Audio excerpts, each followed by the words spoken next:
Well, hello. Got started a little early. Wanted to reward everyone who was hanging out in chat. Yeah, I only got here 30 minutes early. I'm a little late. And not even ready, apparently. And my hair's screwed up. Look at that. Right there. I don't know what that's about. Anyway. Man. Alright, now I'm ready. So, welcome. Thanks for coming. Tonight we're going to talk about what makes a good aquarium. But first, I'm going to do this new segment that I just invented 20 minutes ago because I didn't know it was going to exist. And that is, Corey tries to join real life. So, someone on the Facebook groups, Goldfish Keepers, posted, one of those crazy little text on colored background things, get all your attention. And they said, post pictures of your baby goldfish. And I'm like, oh man, I can participate. I have one baby goldfish that we accidentally spawned that you guys have seen, right? So I run over there with my phone. Yes, this is my new case, by the way. Saint Hank Hill. So I run over there and I take a picture, right? And then I upload it, and then I take a picture of the parents and I upload that and be like, look, I made one baby goldfish. And then I was like, yeah, let me participate like a normal person. And then the goldfish police came. And they came hard. And I had to do what any good citizen would do, and that is fight them to the best of my ability. And so claims like you can't keep your goldfish and guppies in the same tank, even though my goldfish is this big and my guppies are this big. But, couldn't possibly keep them in the same because they don't want different water parameters, and so I just kept hitting them with the questions, and that is, according to whom? What temperature is optimal then? Oh, where is the study for that? Oh, where? And so we finally get down to some studies, and at this point, before we went live here, there is a couple of studies linked to guppies on temperature. Now, I've only gotten to read one about 3/4 of the way, but I was able to poke some holes in the argument, and that was because the tables and things showed that as we increased temperatures with guppies, they got bigger and put on more weight. It also said, like right in the cliff notes, the lower the temperature for the guppies, the better their survival rate. So at 78 degrees, all their test subjects, 100%, lived. At 82 or something like that, or 84, they did not have 100% live. Now, the whole fish policing that was going on and how I was not keeping my animals to the best of their ability, and, I was trying to get even a definition of, well, what is the best here? And no one could even really come up with that. And then I kind of just hit this long diatribe of like, look, I was just trying to share my baby goldfish with you guys and not trying to big time anyone or prove anything wrong. Mostly just like, why are we trying to be right or wrong when all I did was share a goldfish here? Didn't ask like for any opinions or anything like that. And I think it's all good now, but that was just me trying to be a normal person. And I realize every time I try and do something like that, it just never goes well.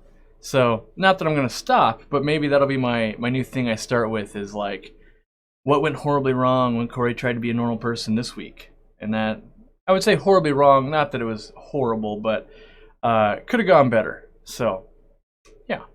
I'll have you know, I became my own member. I realized you could do this after seeing the king of DIY was a member of himself. And so I said, you know what?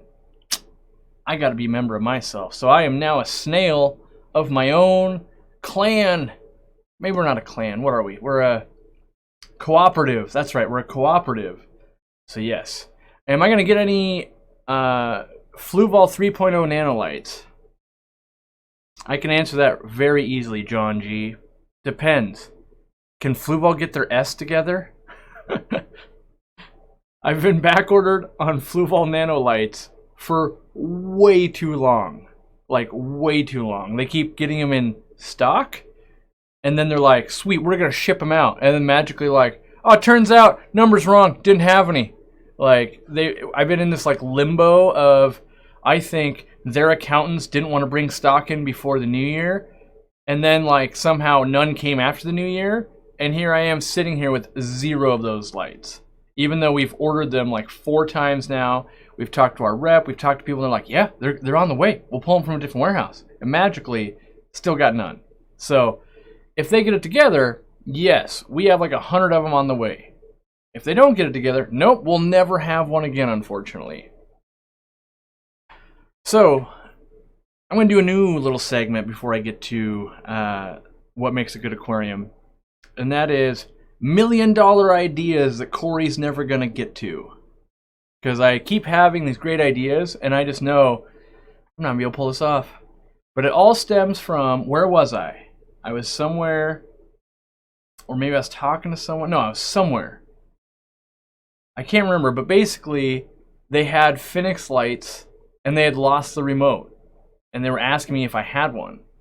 And then I realized that all the lights from Phoenix are RFID. So like, you know, the little red laser thing that you see, like, that would come out of the end of this remote control, that little red light, that's what controls like Phoenix lights and current lights and all that kind of stuff, right? And it's all interchangeable through all the Phoenix lights.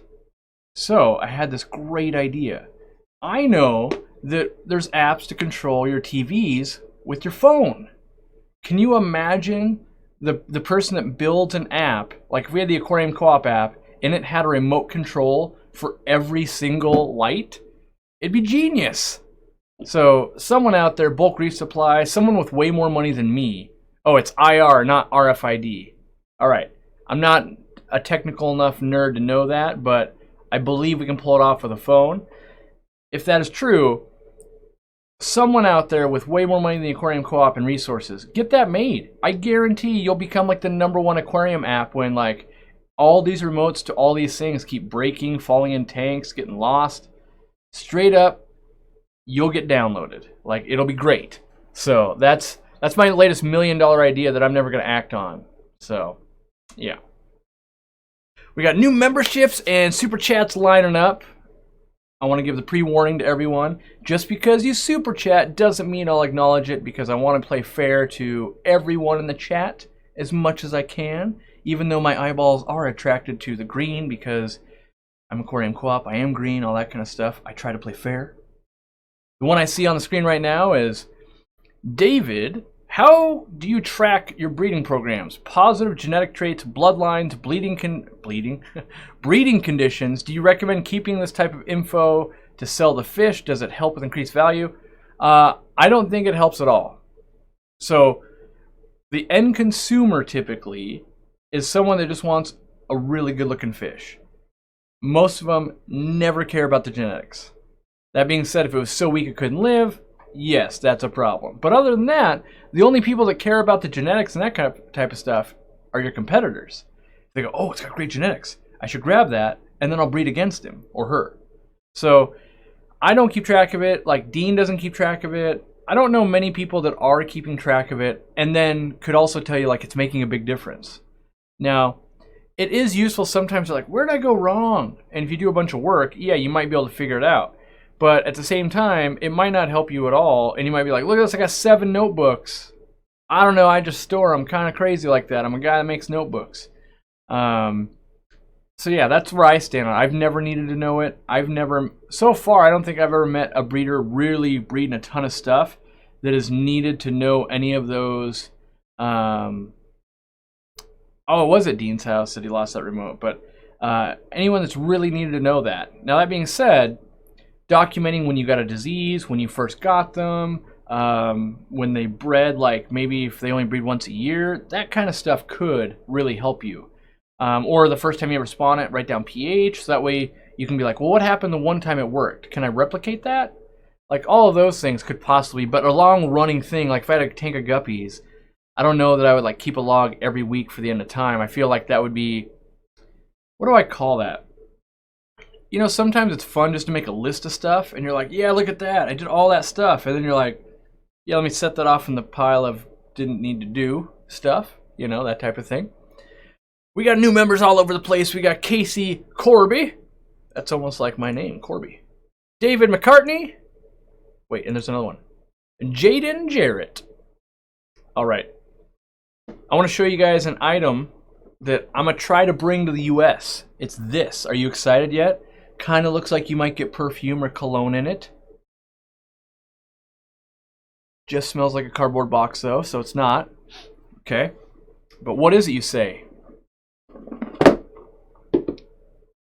It is obviously the eyeball. And you might say, what is an eyeball 3.0? Yeah, that's what I say too. It is this thing. What is that, you say? Kind of looks like this crazy thermometer. Here's my favorite thing. Let me pull this off. Ah, drives Jimmy nuts. So this clips onto a tank, right? So you can clip it onto a tank. The problem is, it's made for everywhere except for America. What I mean by that is all of our tanks, for the most part, have a rim. This is made for a rimless tank. But what does this thing do, you might ask? Well, it's got some craziness in there if you can see it, which you can't. But if you could, you'd be like, wow, that's crazy. This has a temperature probe and a TDS meter. All right. Now, if I pull apart this box, and it comes with, oh, it does pH as well. Maybe. Yes. pH, temp, and it should do TDS, because that was the whole reason I bought it. So you got to calibrate it once. Well, you probably got to calibrate every 4 minutes, but once is what I would do. And then it basically comes with a USB plug-in, right? So you got to plug this thing in, because we got to power it. We got to power this bad boy. And it's got a little micro USB. Yeah! So that cord would have to be on the side of your tank, but maybe put it like in the back toward the filter. And then you could always see what your temp was, and your TDS, and that kind of stuff. Now the problem is, like $1 billion, I think this thing was like 50 bucks. But if it fit over the rims, I think it could help people. And I realize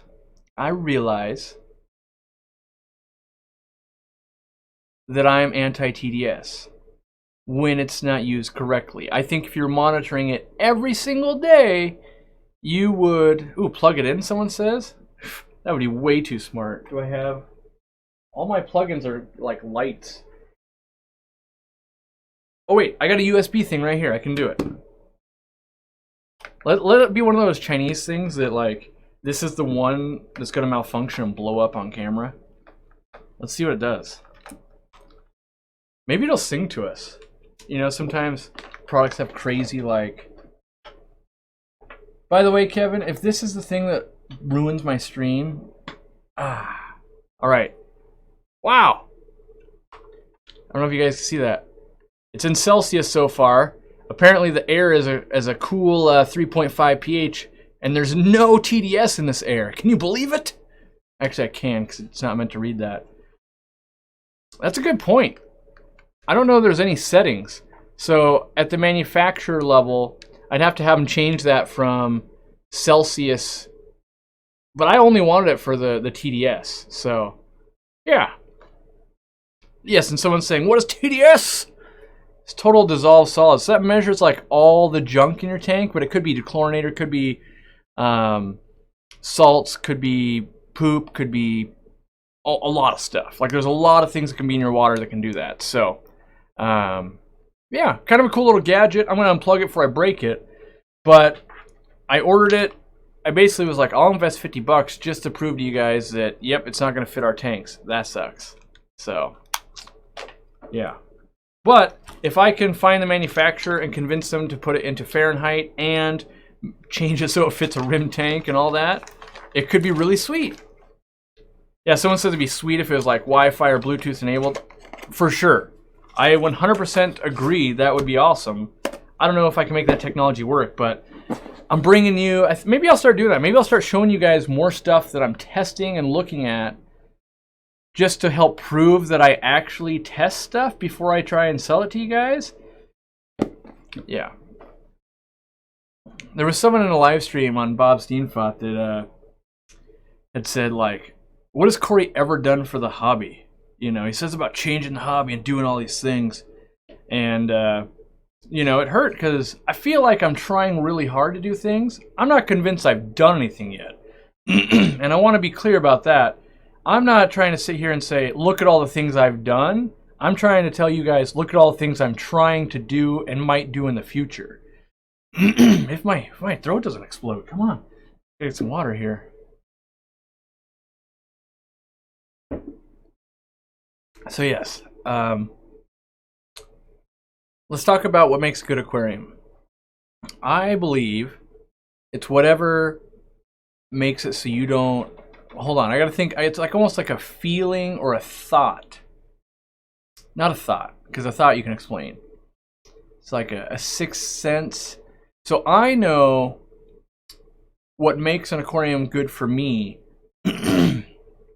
is when I sit in the dark and I watch my aquarium. So that means all the other lights are off. You know, you turn off all the big lights, so it'd be like this. It'd be dark in here, and well, it'd actually be like this. So it'd be like this, and if like this fish was my aquarium, my eyes would just lock onto that, and I would just watch what the fish are doing, and I would be enjoying it. And so rarely do I ever have that. Turn these lights back on.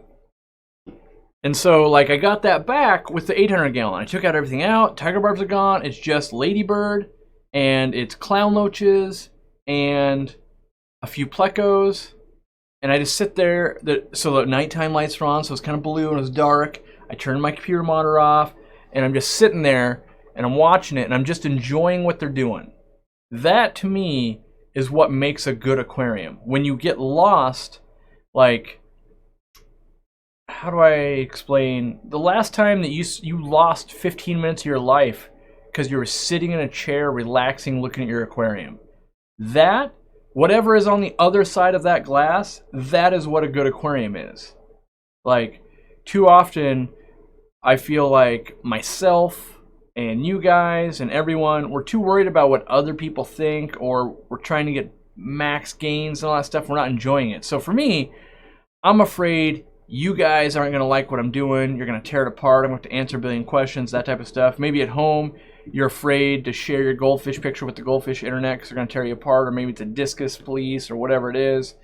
Like, but I think I've had a few tanks, definitely when I was newer, when I was real new to aquariums. Almost all of my aquariums had this, it's a good aquarium feeling, right? And as I've gotten more and more seasoned, I have less of that feeling the more aquariums I have. So if I had one aquarium, I pretty much have to hone all of my I like this into one aquarium. And if I have 10 aquariums, then I'm choosing which one I like more than the other. So then I've got like one I love and 9 that's like, oh, you're all just a disappointment. How dare you? You know? And so I think the definition of a good aquarium is one that you get lost in. And for everyone, it's going to be different. I've watched kids get lost in their SpongeBob aquarium. I've watched adults get lost in their, I made it all pink princess tank. I've watched people, like I watched Joel, Aquarius Oskin, get lost in plants. He'll just stare and check out the plants and be like, look, you see that? There's a little thing that's different from 4 days ago. And I'm like, yeah, I don't really see that, man. So yeah, I think that's genuinely, it's a feeling, not something we can actually like define, because for each person it's different, I feel like, you know. And I think there's different points of where you get that feeling. You know, if you just redid your tank and all the in-laws are coming over, and then one of them points out like a dead fish, like for whatever reason you're like, oh my god, I got a dead guppy in the corner, that ruins it for you, right? But if it looks great and they're like, oh man, never seen your fish tank look so good, you feel great. You know, I really enjoy getting lost in a tank, and so far and few between. I would say on average that happens maybe once a month for me at this point. And it used to be, like when I had one by my bed, it would be almost every night. And so we've been considering putting a tank back in the bedroom, that kind of stuff. But yeah, figuring out where you can spend time and actually kind of step away and get that enjoyment. It used to be a lot of times on my desk. I'd have a little aquarium on my desk, so I'm thinking about that as well. Yeah, but I'd love to know what you guys think makes like a good aquarium. And I'm for sure convinced it's not optimal temperature, optimal water parameters, optimal this, extra cool fish. Like, I'm sure it's not any of that. So, you know, if you're gonna say it's that, I just already disagree with you. But there's got to be a good way to express this, I guess, because like that's what I want to try and teach. Like if I was ever in the store again, how would you tell someone like this is what you're striving for? Instead of saying you're striving for good water, you're striving for this. Really, I think we're striving for enjoyment, you know. But it sounds so cliche, like just enjoy your aquarium, you know. So lots of new members joining. Thank you much. We've got Heather Greystone, Brian Koff, and wait, one's in the middle there. One of them said my software is a little gimpy and doesn't show everything, so I can miss some stuff. And if I do, I apologize. Like time for a kiss. Yes. All right, let's start chiming in on some of these newfangled questions. We all just wish Corey would be in a beneficial state where we could get online fish order from him. Washington State would not only benefit from mail order through any services. Yeah, I mean, so I'm talking with some companies about fish fulfillment. And what I mean by that is like they already sell fish, but can they bring the aquarium co-op level of service and integrity to it? And like I'm going to have a bunch of requirements. Like I know Dan's Fish is in the chat, and he's one of them. Like, I'm talking with him. We've talked once before, like over a year ago. And part of it would be, like, I would have to go and inspect the facility. And it's not even for me. It's so that I can build confidence with you guys, too. So, like, let's say I think he's a great person, and I think you guys should buy fish from him. Like, I need to show that. I can't just, like... Otherwise, it's going to be like, oh, you just worked out an affiliate deal, and now you're just hawking any old fish. Like, I got to actually go there and be like... Oh, I like what you're doing here. Yeah, I don't know if I'm a fan of that, you know, but I like this too, and I like that, and show all the viewers, and maybe why, and that type of thing. And so it's going to take a while to hammer something like that out, because what I don't want to have happen is I don't want my reputation, the Aquarium Co-op, our reputation, to get tarnished, and I don't want this to be related to, like, let's say Dan's Fish or anyone else, anyone specifically. But what I don't want is like, you know, oh, well, X person got sick and then someone else stepped in and then they were just kind of being a butt to everyone through email and like, oh, it wasn't so good. You know, so it's not a decision I'm going to take lightly because it's almost like a franchise or seal of approval, and I just don't want to let you guys down. Man, I got like a hiccups going. All right. Fun with Fish says, so I got this Safeguard liquid goat dewormer. I want to treat guppies in a 10-gallon. How do you do it? I'll be right back.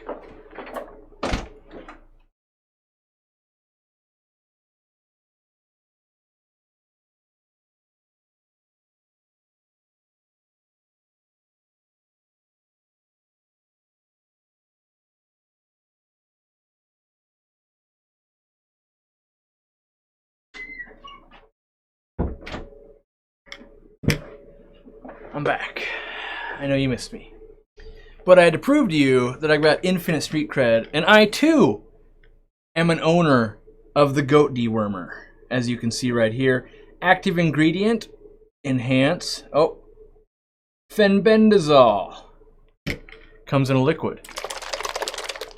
So I've done some testing with this. In the old fish room, it's been in the fridge ever since because fenbendazole, flubendazole, and levamisole are all temperature sensitive products. So, how do I answer your question?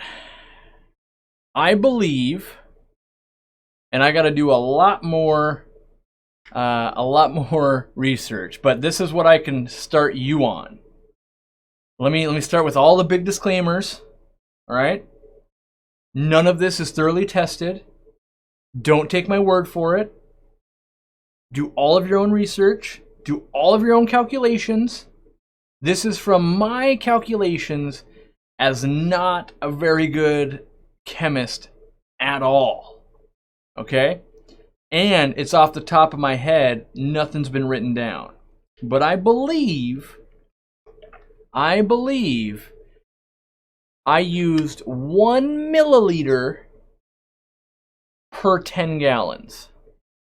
And it did kill snails, it did not harm the shrimp, and it did kill the planaria in the test I was doing. Okay? So this is a suspension of 10%. This is also a suspension of 10%.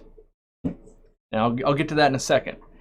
But I believe when you're looking up like the dog dewormer, it's at a suspension of like 3%. So you got to start doing some wizardry to get to the point where this makes sense. But I really want to find the perfect dosage for this, because being that it's a liquid, it's a lot easier to get to dissolve into the water. And you can just use a pipette, boom. If 1 milliliter, and the thing is, I only tried it once. So for all I know, it's going to kill, like, don't you know it kills all African cichlids or whatever? Like, it worked with the guppies, the shrimp, it killed the snails, which I fully intended or thought would happen, and then it killed the planaria. So, yeah, something like this was only like 25 bucks on Amazon, which is a great deal because at this strength, this treats a lot, if that strength works out. Now, this was very expensive. This is flubendazole, which is like the sister product of fenbendazole, and it's a powder that is supposed to dissolve easier into water. Now, I used this to treat the 800 gallon, and I think I used something like 3 1/3 tablespoons per 800 gallons. So I looked this up on the place I bought it, which was like, I'd have to find that link.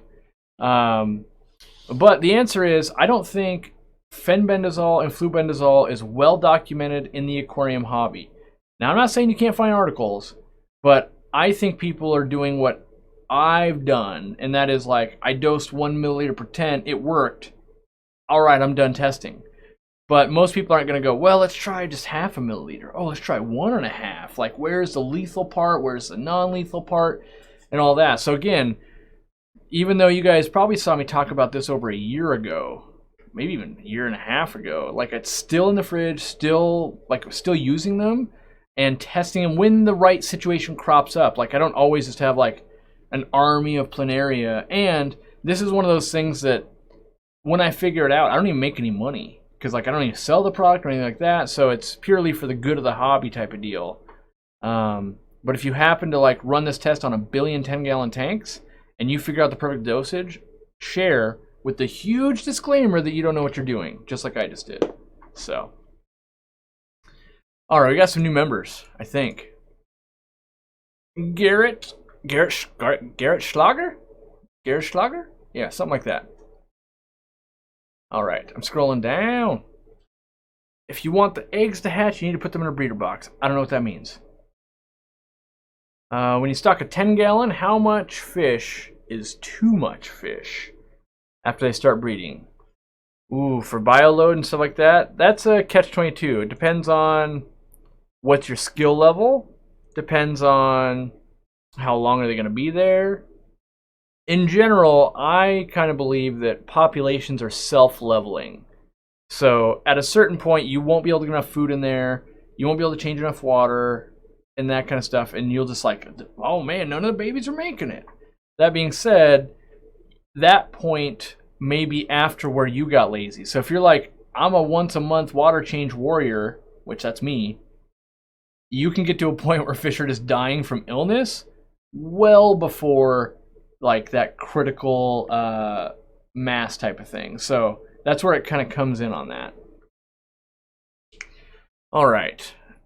Apparently I've missed quite a few super chats, so I'm gonna hit some of those. Cork sniffing ruins the hobby. I like that. I like that term, cork sniffing. Goldfish, aquascaping, cichlids. I get these people are passionate, but they make people want to leave the hobby. I wonder about that. I wonder, in a perfect world, is it more detrimental or more beneficial to have someone super geek out about a hobby? Because, like, let's say the goldfish crowd put me off today, but maybe they got 14 people in because, like, we just didn't mesh well, but other people did, you know? But yes, in a perfect world, you'd get all the benefit, none of the downside. So, kind of hard to say. Okie dokie. Rank the most effective biofiltration. Sponge, bioballs, matrix, lava rock, K1 media, etc. So I think you'd have to run a test. So this is purely in my mind. In Corey's mind, what is the best?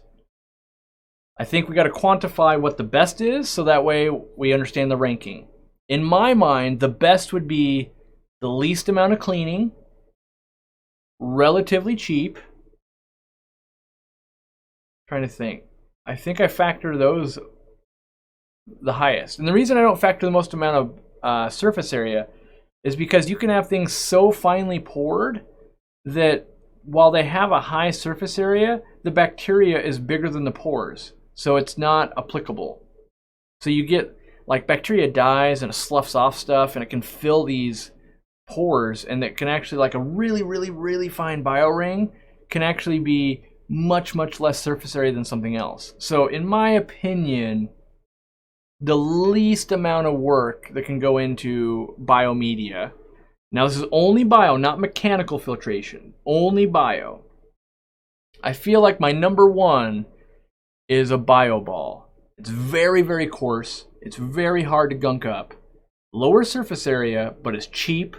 You can usually get them really cheap on Craigslist, that kind of stuff. But they usually float, so that can be kind of a pain in a canister filter.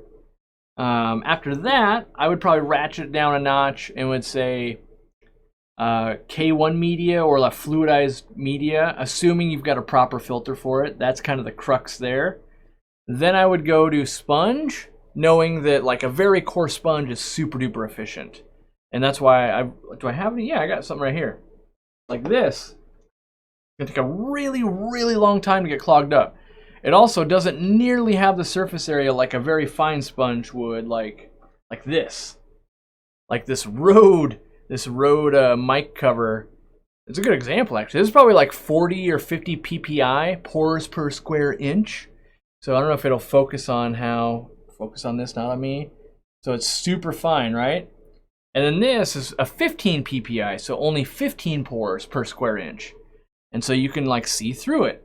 Now, when you're ramming fish poop through there at 1,000,000 miles an hour, this is going to clog up wicked quick. If you put this on the intake of a canister, you might make it till tomorrow afternoon before it would just suck in and be like, boom, done. With this, it would take months and months and months to fully clog this. Something like this right here, this is a competitor sponge. This one's finer than the ones we run. This one looks like it's about 30 ppi, 25 ppi. And something like this on a canister, which is what this is designed for, would probably clog up about once a week. You can kind of see, if we do that foam comparison again, like super fine foam, 30 ppi foam. Like, if I put it together, does that help? Like, it's not as fine, but it's fine. You can't see through it at all. Like, it's solid. And then something like this.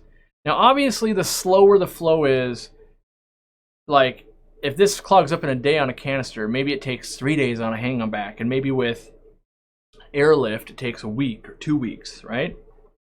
So sponge, then it pretty much comes down to, in my opinion, these are all kind of equal. It'd be like matrix, bio rings, and lava rock, because they can all get filled with kind of fish poop, get gunked up from old bacteria, and that kind of stuff. Now, I want to be clear, none of these products are bad. It's kind of like ranking cheeseburger versus a pizza versus a burrito. Like, don't get me wrong, I eat them all, I use them all. But if you're going rank them in top 1 to 3 what you like the most, I gotta pick favorites. But if I already had a cheeseburger in my hands, I'm not gonna drive and go get a taco or a burrito. Kind of the same thing. If your filter already has one of those, I'm just gonna use it. You don't gain enough benefit of like, oh, I'll throw this cheeseburger away and I'll go buy this taco. Like, it's never, only in the highest levels, like if you were a research facility or you were like a crabbing boat. We ran into that a lot. The old store I ran into, they were closer to people's homes that like would work on those big crabbing boats and that kind of stuff, like Deadliest Catch and stuff. And so those people, they'd have millions of dollars worth of crab on the boat, right? And ammonia would be really high because they just bring in the seawater, fill it with 1 billion crabs, and then they'd have to like race back to port and unload these crabs before they all die of like ammonia poisoning. And once they started, like, from what I was told, once they start dying, it's like a rapid succession, and by the time you get back to port, it's all fouled and can't be sold, right? So they would invest lots of money into filtration so that it could prolong the days out to sea. Like, they'd be able to bring more per trip. And so we would sell them, you know, $20,000 at a time worth of bio balls and that kind of stuff, because they didn't want to maintenance the system. Like, they're not there to learn filtration. They purely just want something that can break down bacteria, or not break down bacteria, but break down ammonia and further the money they were making. So sometimes in those upper echelons, it makes sense to switch out. Like if they had lava rock and then they were getting like saltwater hermit crabs and like, well, they wouldn't be really hermit crabs that cold of water, but if they were getting gunk in there and that was breaking down and rotting and becoming a nitrate factory, that would be detrimental. Whereas like a bio ball, much easier to keep clean, and then maybe they rinse it off once a year. Like they're done for the season, they can get a hose and kind of rinse it down where that rock stacked up. Very, very cheap, accessible. You'd have to like take each one out, spray it down, even then you wouldn't get it fully clean. So that's what I got on biomedia. Yeah.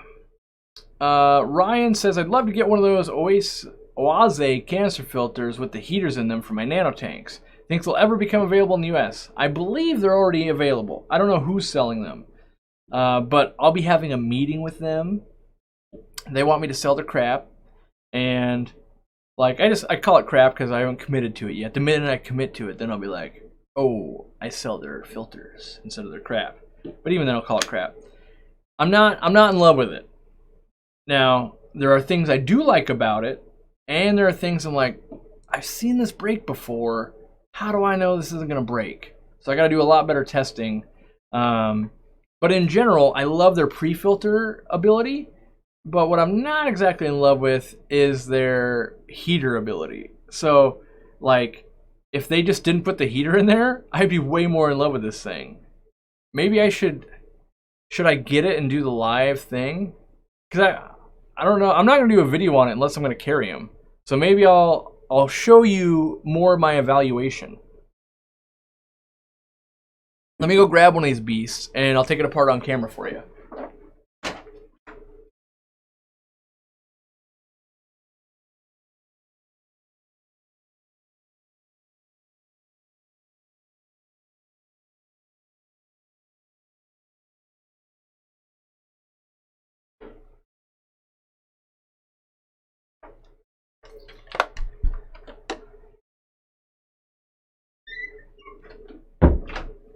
All right, so we've got an Oase canister filter. They basically will send them out to any YouTuber that looks at them. That's not exactly true, but they definitely want to gain market in the USA, which every company does, myself included. They've got some things I like. If I can get to the top of this thing here, hopefully I can bear hug it and show you. It's got some locking mechanisms, easy prime button in theory. Supposedly it's easy, like no one ever has easy priming besides an FX6. But, yes, Oase is the brand that literally printed their name on that Meg float. Yeah, this one right here. Yeah, Oase. That being said, everyone does that. Like, you guys, I don't think you guys would chastise me if I was like, hey guys, I've got an aquarium co-op magnet. You'd be like, oh, okay, cool. Yeah, it's a magnet, right? Like, I'm not chastising them for that. Like, that's nor here nor there. So they got this unlocking feature. This is the part I think is really cool, actually. If I can get it to unlock here, where it locked. Of course, I can't unlock it on camera. This is great. All right, hold on. Maybe I gotta lock it down. Maybe it's like telling me, you fool, if you open it that way, you'd have water all over the place. So let me lock this thing down. Come on. Maybe I broke it. No, it runs like a dream, trust me. Just hand me the money, drive off the lot with this bad boy today. I literally can't open this thing. This one worked. Oh, see? Okay, I'm learning on the fly here. They've made it so you can't open this one without shutting down the flow. That makes sense. So it's, again, learning on the fly. They won't let you open this thing because it would just drain your tank through this port. So you gotta unlock this, which turns off the flow. Bing! Flow would be turned off to the tank. Now you can open this one. You don't have to look like a madman like I was, struggling on camera to break this thing. So, now that we've unlocked that, we can undo this thing. I think it's a twist action. Come on, what does it do? It is a twist action, I just gotta twist it. There we go. So it's got this. What is this, you say? This is a giant pre-filter. So all the water goes through this. This happens to be pieces of sponge that are impregnated with carbon. All right. Now, this gets into that chintzy thing where instantly I was like, wait a second. So you take this thing apart, right? Are you guys kidding me here?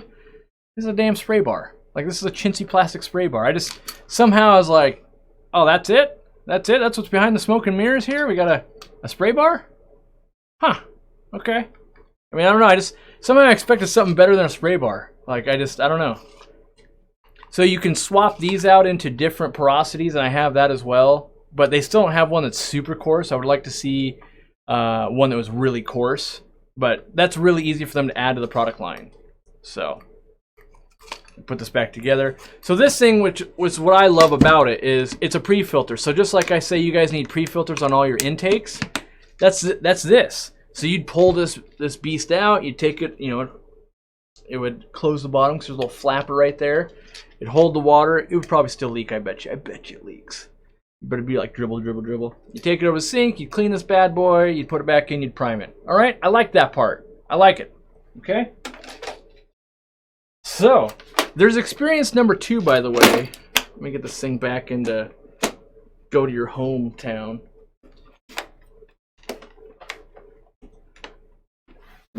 Many of us, and I say many, at least 4 people, broke this thing and really struggled with it.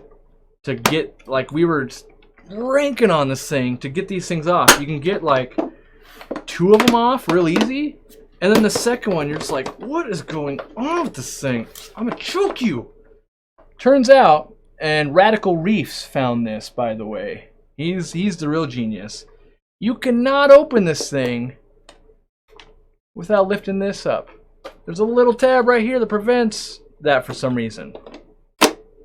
Yep.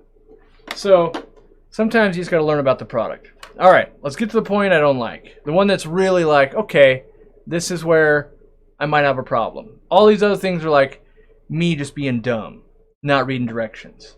I agree, Kaler's Aquatics. I agree. But I'm a guy that's used a thousand canister filters a billion times. It shouldn't be like the first time I've ever used one. Like, how does this thing work? It's magic, right? So, let's imagine you finally open this beast up. Hiya! Apparently that thing fell off. My bad, I'm sure. But we'll put this thing back on. We'll assume you did it right, because you probably, let's see, unlock. This is unlocked. You probably took this off first, I'm sure, right? You're cleaning that. Here's what I don't like. What do you do with this thing? Alright? That's the problem. This is the top. You want to service all of this, right? What do you do with this? This is my problem. Are you going to set it down on the table like, we'll just set this to snap right off just like that? I would never kick this thing or let it fall over or have a kid or a dog or a cat in the room that would, you know, accidentally break this crappy heater. And I say crappy because, again, I feel like it should be better. This is the heater that's included. I feel like they built this great thing and then like, oh, it's going to cost money to put a heater in there? Let's spend like $4 wholesale. Let's get a heater in that thing. And so it's just a friction fit, right? Like this is their heater. And you can replace it and all that. Like, it's just a standard, like, I think we'd all call this run-of-the-mill heater. If you went into a fish store, you'd be like, I mean, that's a heater. It's not an Eheim. It's not an LED heater. Like, it's not a flue ball heater. It is a heater, though. Like, okay, yeah. But I feel like if you're going to drop like $400 on a canister filter, I think they're like $400. You'd be like, oh, you mean, okay. Yeah, it works. You know, like, I guess I'm going to use it. But my fear is this. I know from the units that have like UV sterilizers and stuff built in, when you set that thing down, 1 out of like 30 times, that thing snaps off just because it gets kicked or touched a little bit. Now, the other problem that I have is just straight comes from a guy that's got to listen to everyone's problems on the internet, and that is this gasket right here, right? Right here. This gasket eventually is going to fail and water's going to come out of that thing. And so that's the worry I have. Like, the product itself's not bad. Like, it's good, actually. I like what they've done. But I feel like they made it worse by going like, okay, we're going to make it better. Wait a second. We can make it one more better, right?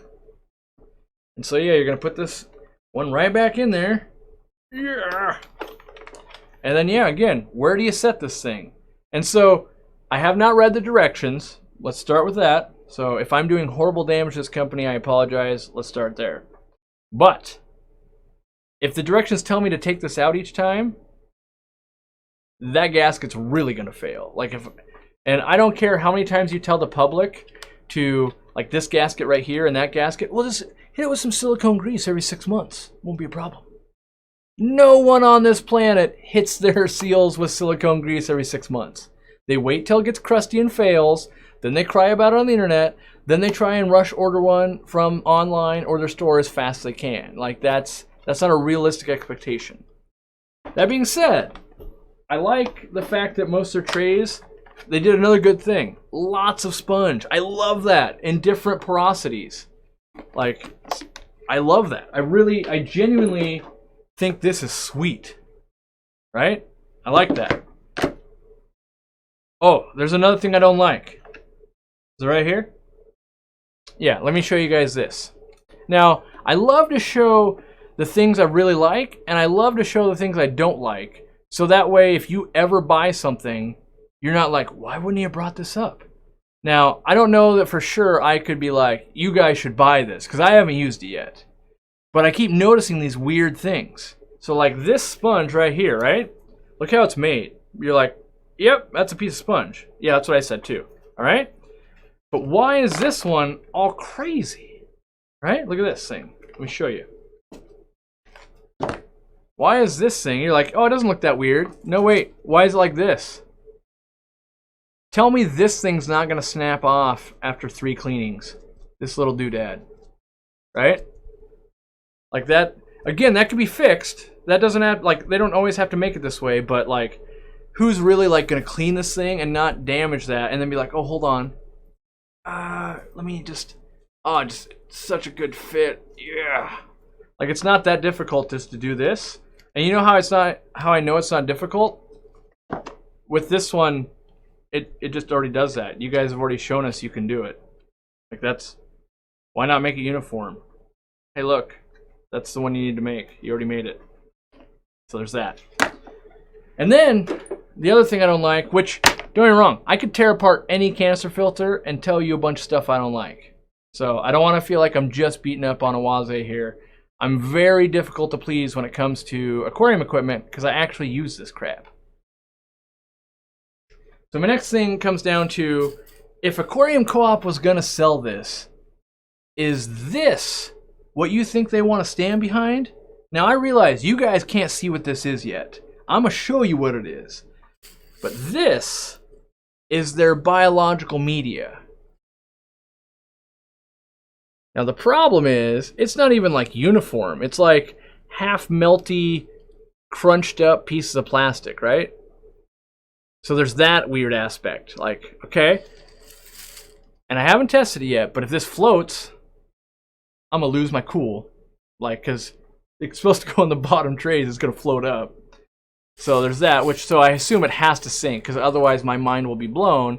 And 2, like, what happened to just using bio rings or bio balls or anything else on the planet except, like, this looks like, you know when you see those, like, memes on Facebook and someone's like, I made a filter, and they cut up a bunch of straws as media? That's literally like, I'm selling that meme in this thing, you know? They were way better off just keep more sponge. Sponge is totally useful, right? The good news is, all of that stuff can be fixed. That's the, like, oh, just don't include this crap. Give them some more sponge. Check it out. It's a coarser pad. Boom, done. Right? And there's 2 trays of this, by the way. 2 whole trays of crusty plastic things. Now, that being said, full disclosure. Oase, if you're listening right now, know that I do want to work with your company. Now, I realize all your execs and everything are probably super pissed, right? But I want to work with someone who actually wants to make a good product, and if we fix some of the things wrong, or that I feel wrong... All right, someone asked if it floats, just get a thing of water. I'm going to drink... This is going to be gross. I'm going to drink this water, regardless, because it's the only water I have. I'm going to try it. Oh my god. Oh my god. Look at this. It floats. Oase, get it together. Get it together. It does float. I didn't even know it floats. Yeah. Why would you put floating media in a canister filter? Have you... I'm losing my cool. This is what happens when someone designs a filter that has never owned an aquarium. That is what happens. I swear to you, someone on this thought, we're going to save 22 cents, we're going to put this garbage in there, and they don't realize that it's floating and that is going to be a nightmare. The minute you fill this canister up, then you put your trays back in, it floats up, and you're like trying to corral it in there, get the next one on, right? Now you could say like, well maybe, no, you're supposed to make a giant mess. I want you to put it all together after you cleaned it and it's dripping water everywhere, and I want you to put it in the stack like this, right?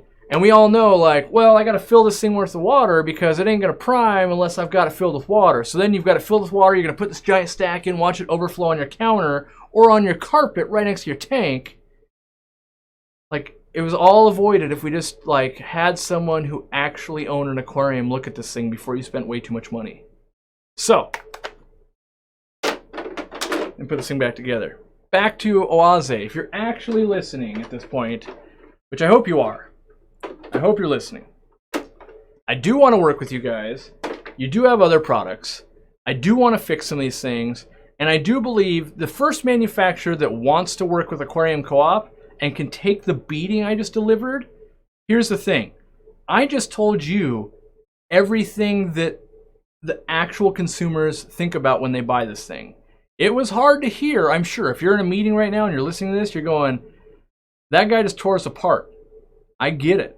But I'm only just telling you what everyone else is thinking when they see this thing. And if you fix those things, you're going to win the internet. You're going to win the market, right? So the minute we fix all these things, and then you've got a guy like me going, hey, remember when I tore apart Oase and said their filter wasn't awesome and all that? They fixed all those things, and now we got the best filter on the market. You guys are going to want to buy it all, right? That's the reality. Let me look at the impeller while I'm here. Oh, it looks pretty good, actually. Look at that. See, that's something I can say you did a good job here. Two little... Don't focus on my face. Focus on this. Come on. It won't focus. Focus on this. It won't do it. There's two little rings, two little O-rings on here on each side. That's awesome. I like that. But if we fix these little things, we'll have a product that is going to be insanely good, right? And at that point, we are going to dominate. And by that, I mean, I'm going to sell them online.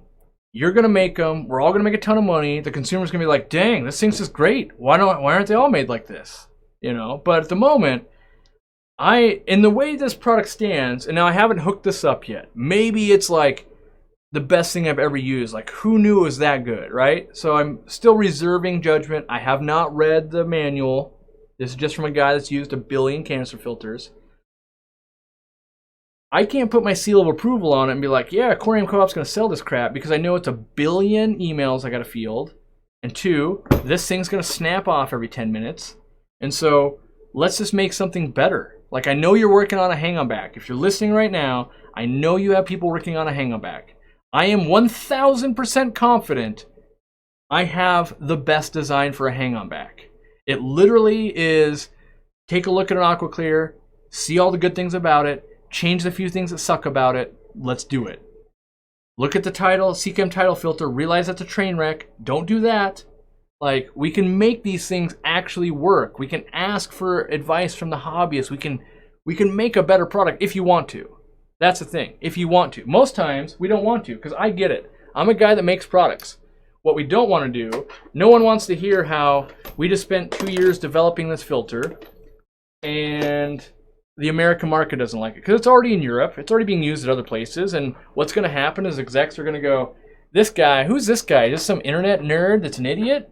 Nah, he doesn't know what he's talking about. We're already selling it in other parts of the world. Like, that's what's going to happen. And that's fine. Like, I don't care. But the companies that are, the first company that does listen to what the consumers actually want, and if I can be that mouthpiece, you're going to win. That's just the way it's going to work.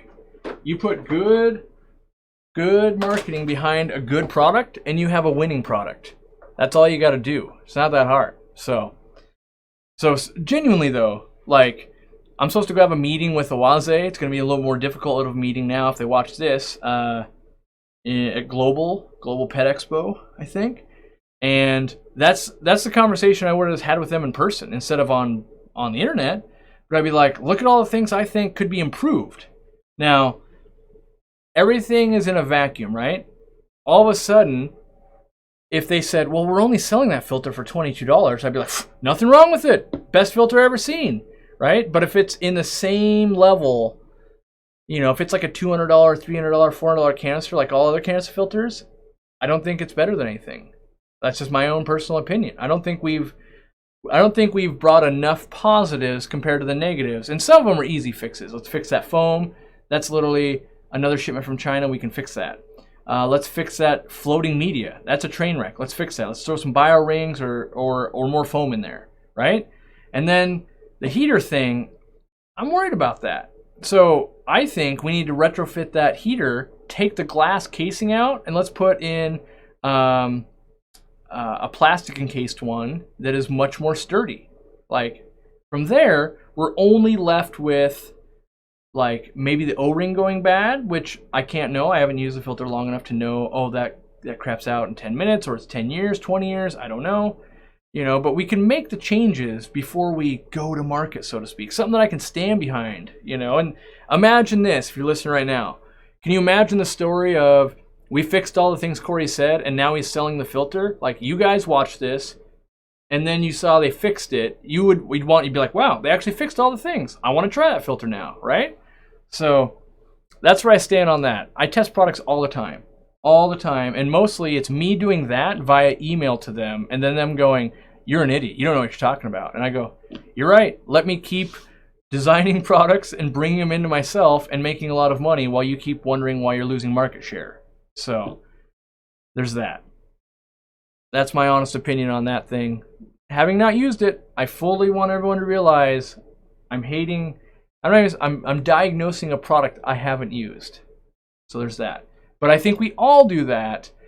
You know, if you're in a store and you're going, do I buy this one, or this one? We're all looking at it from a box. You might open it up and go, what's in this thing? Okay. Like, that's literally what I would do as a hobbyist. And so I'm just being a hobbyist right now going, like, trust me, there's all the incentive in the world for me to sell this thing. Like, if I will sell out my morals and sell this thing the way it is, very, very lucrative for the aquarium co-op. Okay? They're willing to fly us out. Well, they were. I'll say were, because they might not now.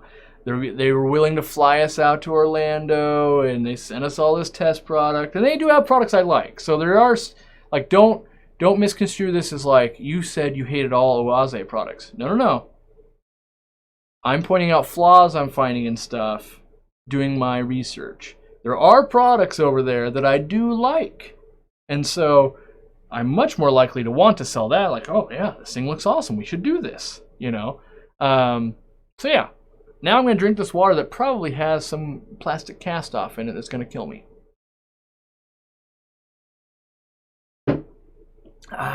Tastes like Oase. All right. Where do I go from there? I'm sure I missed a lot of super chats. I've pissed off a lot of people at this point, but that's where I'm at. Why don't I start producing my own products? We have intake sponges. The problem is, what people don't realize is, like, a product like that takes 2 years. So we are producing products. We just don't want to rush into market, and especially when you start getting into electronics. You don't want to, like let's say I got a light, for instance. Like, I've got a prototype light from a prominent company that hasn't been released yet in my studio. They're willing to private label it just for Aquarium Co-op if I'd like, right?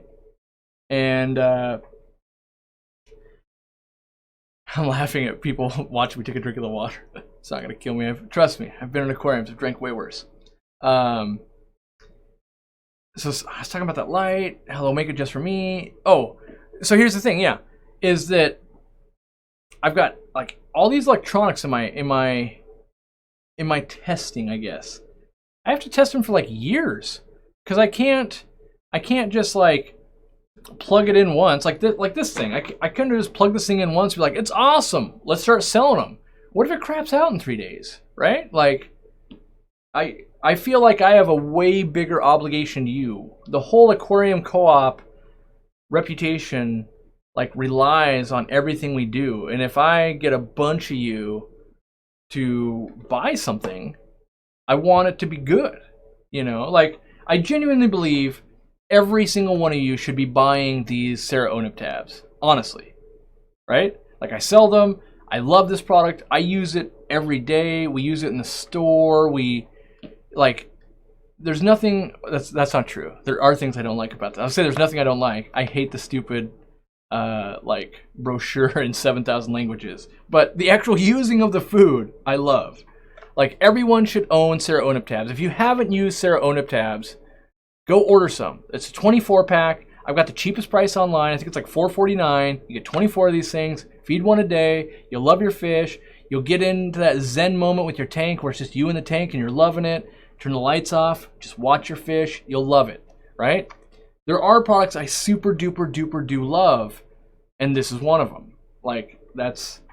But I end up testing a lot of stuff, and I've got a lot of responsibility. Like you guys saw it just when I talked about this filter. Remember when I posted like a picture of this going, we're going to bring this in, and then this hysteria started of Corey said it's the best thing. It does all these things, blah, blah, blah. And in the span of 4 days, it came full circle where I'm like, people are like, hey, have you heard of this new thing that's coming? It's blah, blah, blah. And I'm like, that's me. I posted one picture. What are you talking about? So I've got a huge responsibility to not get people started on a false hope type of thing. I heard someone making a sound up there. I don't know what's going on. But anyway, with any company, including Oase, there's usually products I really want to work with you on. And then there's products you want to work with me on, and that doesn't always line up. That's what it comes down to. It's even this. I could be convinced to sell an Oase magnet. It just has to be cheaper than the original. It's the same thing. I'm okay with that. I don't see any difference, So there's things like that. All right. You should do some clips from the Aquarium Co-op Joe Rogan Best of Live show. I do watch that show, and I have considered that. What is going on? I feel like Jimmy's trolling me or something. Let me look outside real quick.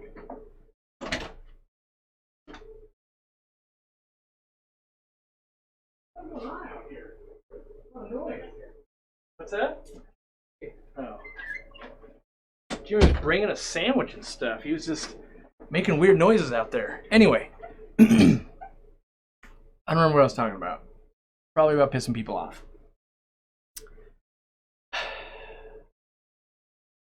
Oase's outside my windows. That's right. Oh, the Joe Rogan clips. Yeah. If someone, we'd have to have someone do it. Jimmy's already taxed at what he's doing, and yeah. So anyway, it's the perfect time for me to plug my free crap, right? If you buy an Aquarium Co-op shirt, which I'm not wearing, if I was way smarter, I would have worn one today. I wear one 6 out of 7 days out of the week, and today apparently is not that day. If you buy an Aquarium Co-op shirt and you add any size of Seachem Prime that we have on the website, you get the Prime for free. Yes, even the big one. So, right, it's while supplies last or until Sunday, whichever comes first, right? So, and then the second sales pitch of the night, let's hit you with it. Actually, it's probably the 5th, I don't know. Become a member. If you guys can keep memberships up, I can keep hating on companies, and we might actually get a better better product. Yeah.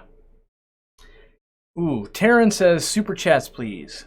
If you have a super chat, I'm almost guaranteed to skip it now because I'm not beholden to the super chats.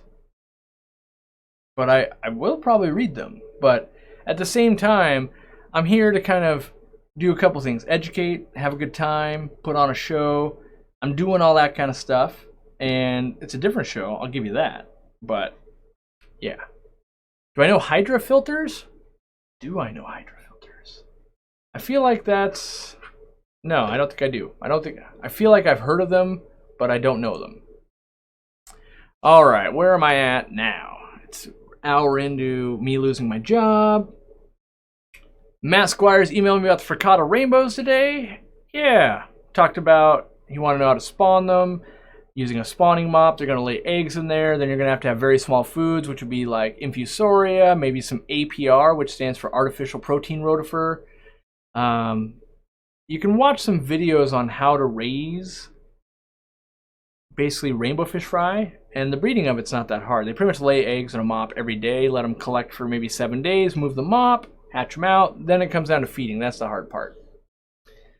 Can you use a polishing pad and some other type, or some other type of water polishing, non-chemical, if you only have a sponge filter, and if so, how? You can, technically. You would, let's say this is your sponge filter, and this was your fine polishing pad, which I get it, this is the opposite of fine polishing pad. You could wrap it around it, you know, assuming it was long enough. This one's not, but like the ones I sell are 18 inches long, and you could cut the bottom, and you could put like one rubber band over it. Then the water's coming through the fine, it would polish it. That would work. How have the Zis filters been performing at the store? No complaints. The biggest complaint we have is with the employees, and they go, they're hard to catch around, just like the sponge filters were. But besides that, we like them. Yeah, checked in with Dean. He likes his, and so yeah. The problem with a product like the Zis filter is it's kind of like saying like, well, how do you like this glass? And you're like, well, I don't know. I mean, it holds water. Yeah, it's all right. Kind of same thing. Like, well, you know, it breaks down waste. It's all right. It does its thing. You know, it's nothing so profound going on that you have like a bunch of talking points or like, man, it blew my mind. It makes me a sandwich.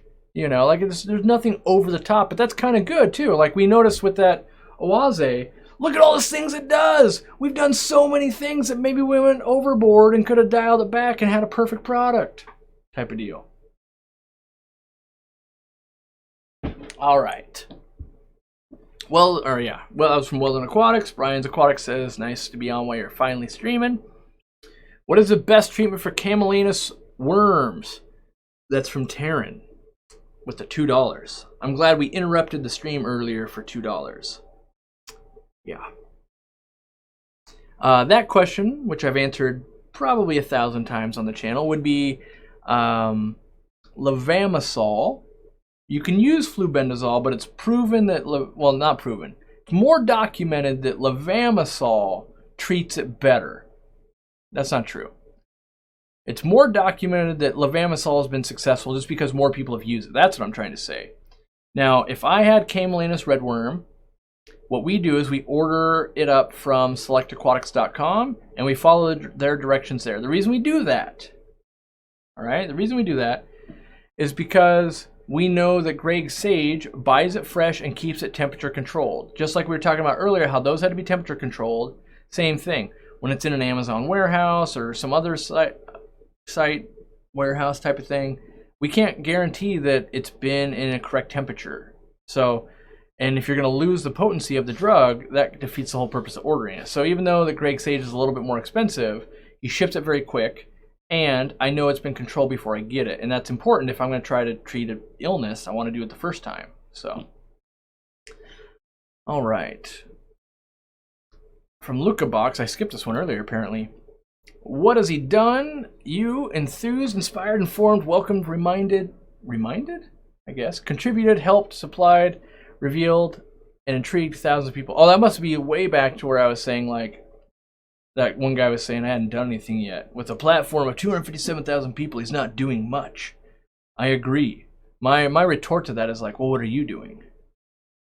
Like, It didn't like, it's not like I got 57,000 overnight. Like, it took a while, you know, and I'm not exactly done. Right now, I might have saved someone from buying this Oase canister filter, or maybe I talked someone into it. Like, it's still decent. If they had a plug for that heater, like, I don't even run heaters. Yeah. All right. Does it hurt to leave a UV sterilizer running in your tank all the time? I don't think so, Gerald. I do it. We do it on like Murphy's tank, and I've done it on my pond all the time. I run two 36-watt UV sterilizers. I don't believe that it has any negative effect that I can see. Now, that doesn't mean that some science nerd can't prove it does something. I've never noticed any noticeable difference in my hobby. So, but I do notice a lot of benefits, like keeping pathogens out of the water, keeping green water away, water just in general being clearer.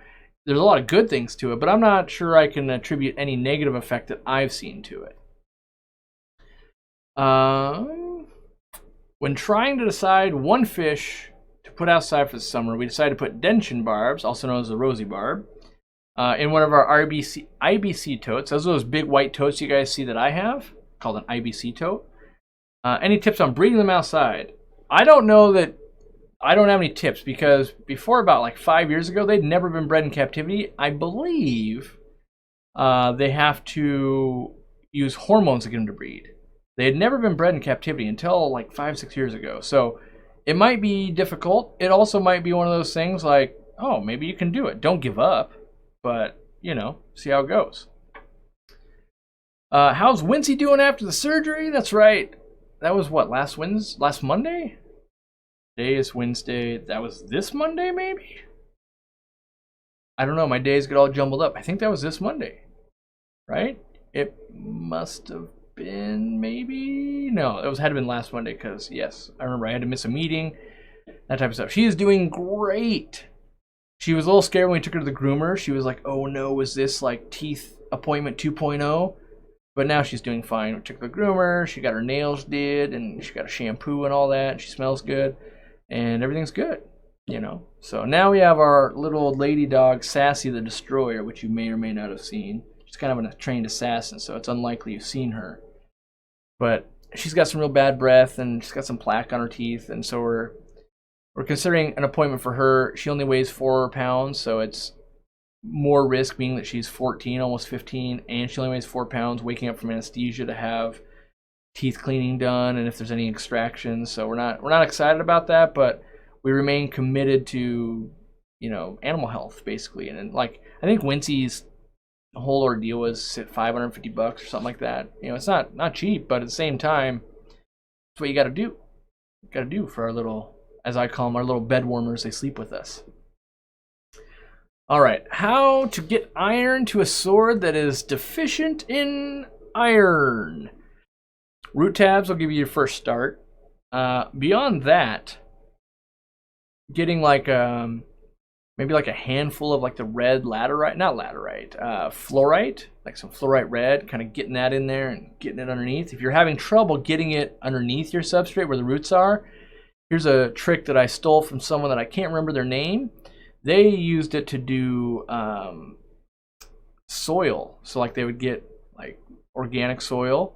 You mix that up with some water, and you freeze it as an ice cube. Then you shove it underneath there, and it thaws out. You can do the same thing. Get your red fluorite, rinse it really well so it's not all like in your tank, and then fill it with water in an ice cube tray. Get that ice cube, stick that underneath the plant. It'll melt in like 30 seconds, and boom, you have it placed. Nothing got on top of the substrate, nothing got all weird, and that'll work. So, all right, phew, got through the super chats. Now I can now I can hang with the public. How would I maintain sand in a goldfish tank? I would do absolutely nothing, Miriam Lopez. I would let the goldfish do it. They're going to mouth all that sand for you. They're going to keep it maintained. It's kind of like, how often would you mow the lawn when you have a goat? It's like, well, the goat mows the lawn, so touche. Welcome to Salvador Torres.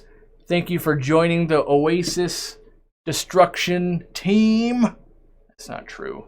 I don't mean to destroy them. I actually want to help them, legitimately. Anyone that wants to team up, you want to team up and do good things. I'm going to just keep saying that and eventually some company will realize I'm serious. Let's team up. Let's do some good stuff. So, what are good quality aquariums that you can buy locally? PetSmart, Petco, etc. Aquarium, Topfin, Marineland.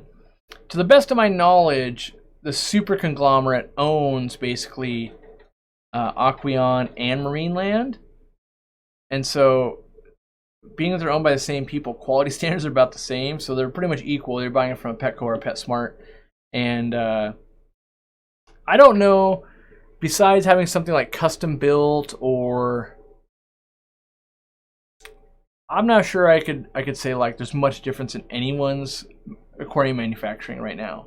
Like of the main like mass produced stuff. I'm trying to think. Like Fluval makes good stuff, but I don't consider them to be like a mass producer. They're not in like every single like Dennerley tanks, ADA tanks. There's a lot of tanks that are really good, but they're also like more expensive. So I feel like it's mostly you get what you pay for. You just gotta kind of look at the seams, and then you just, oh yeah, that one's more expensive. Like, it'll look better. I don't know that it will have any more like will leak or won't leak capability to it. I think it just kind of is. So, Michael Davis says, "What's up, Corey? I got just added 40 coolie loaches into a 75-gallon tank. Looking forward to seeing them once a month." Yeah, I don't know how you're gonna sleep anymore. You got 75 or you got 40 snakes in a 75-gallon tank. Ooh, be careful. You're gonna like put your hand in and go to move a plant. And you're gonna realize that wasn't a plant. That was a statue of coolie loaches. Yeah. Speaking of which, I got a rad coolie loach stuffed animal coming. It's at the store right now. I'm pretty sure. I want it so badly for my backdrop. Just because it's like, I don't know how to describe it without it sounding like I'm talking down to it, when really I'm describing it with love. So just like with Wincy, it's the most derpy dog I know, and I love her so much. This like coolie loach stuffed animal is so derpy, I love it. If I could have afforded more, I would have bought more. They weren't cheap, they're all custom made. Love it. I can't wait to see it. It's gonna be so good. All right, we got a new member from Don Piera. That sounds like a baseball name. Don Piera. Daniel McCoy still wants to go collecting. Don't we all, buddy? I recently had my tank flood my living room. I think it was from the O-ring failing on a Sun. Any suggestions on how to avoid this? It's only 6 months old. So, anyone who's been following me for 3 years know that I've never pretty much recommended a Sun filter based on knowing that they use a little bit thinner plastic. They're not UL rated. Like, you kind of get what you paid for type of deal. Like, they're super cheap, but they're super cheap, right? And so I feel like, I don't know if there's anything you could have done. Sometimes that's comforting. So people are like, oh, okay, I didn't screw up. The reality is, you could have got some silicone grease. You could grease that thing like every time you service it. If you're servicing every month, you know, get some put a little dollop right on your thumb and put the O-ring, and you kind of run it through. In fact, I could do that. I could show you guys this filter. Sponsored by Oase, right? Anyone else to see that? That could have been this. I could have broke that. I'm okay. Jimmy's making sure I didn't die. See if I can get this. See if I can get this O-ring out here, and then I can show you what I'm talking about. This is what you don't do, by the way. Don't pry it out like this, because if you mar it all up, it's never gonna seal. I don't think I can get it out. Dang it. Well, I'll have to fix that thing later. Anyway, you'd want to get it like right here and put the silicone grease and just keep pulling it through, and that will lubricate the whole thing. It's keeping it from getting cracks, and it's keeping the oil moist. In a real pinch, let's say you serviced your canister filter, you put it back together and it's leaking. Oh no, what am I gonna do? It's 3 o'clock in the morning because I'm a weirdo and I do that at 3 o'clock in the morning. You can get some cooking spray, like the Pam stuff that makes it so stuff doesn't stick to the pan. You can spray that like on your fingers and run it through, and that will like give you like a little bit more use out of it. most of the time, and then know like that night order the replacement. You can also in a pinch do like Vaseline, but the goal would be like preemptive, like make sure it doesn't happen. Did I break it? No, it's not broken. Oh wait, this thing did a thing. Well, you know it can be dropped, so it takes at least one drop. All right. But yes, Dean and I were talking about collecting just on Sunday. We were at his house for an entire day and filmed like 4 videos. I think it was a long day. We had the turtle girl there. That didn't sound right. Turtle girl there. So shout out to the turtle girl. All right, let me hop over here. Twin City Guppies, I just like it when Candy Overhaul says thank you to me. Yes, if you don't know, I'm like the number one fan of Kang Lee and his family, the nicest people on the planet. I'm convinced about it. We should all model our lives after their thoughtfulness. I swear, if you ever see them at an event, they're always like, hey, Corey, you hungry? Can I get you anything? What do you need? You doing okay? Like, they are so nice. And that is one of the reasons I'm always like, go buy all of Kang Lee's guppies. You can watch the videos. I have his guppies. I love them. If you got to give your money to someone, give it to the person that buys me food. Like when I'm signing shirts and giving stuff away, they're so nice. They won't even like, they do work for me and then won't let me pay. I'm like, oh, here, let me buy. No, we got it. No. It's like a nice fight war. You ever been in that situation where it's like you're fighting with someone and who could be the nicest? Well, don't worry, I'll get you next time, and I'll pay for your hotel, and I'll pick you up, and I'll fly you there, and all. We get into that nice war. You know how that goes. Like, even when me and Jimmy drove there, Sai, King's wife, made us, like, lumpia to go. Like, Like, I owe, like, 1,000 favors, and somehow I don't even, like, I accrued 1,000 favors owed, and I didn't even realize it. Like, that's how nice they are. Like, you think about it, you're like, dang it, they really out-niced me. Dang them. One of my top 5 favorite fish foods that I feed in the fish room. So I think to do this fairly, right, I have to go pull the foods from the fish room. Because otherwise, you're just going to assume I'm going to name the things I sell. Right? So give me 60 seconds. I'll go grab some foods and I'll be back. And it'll be legit.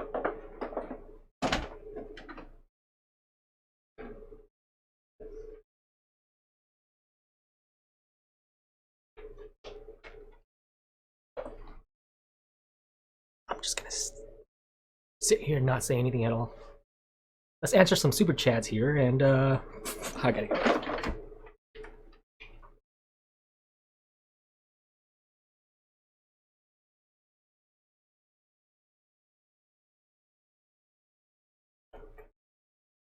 Subscribe to my channel.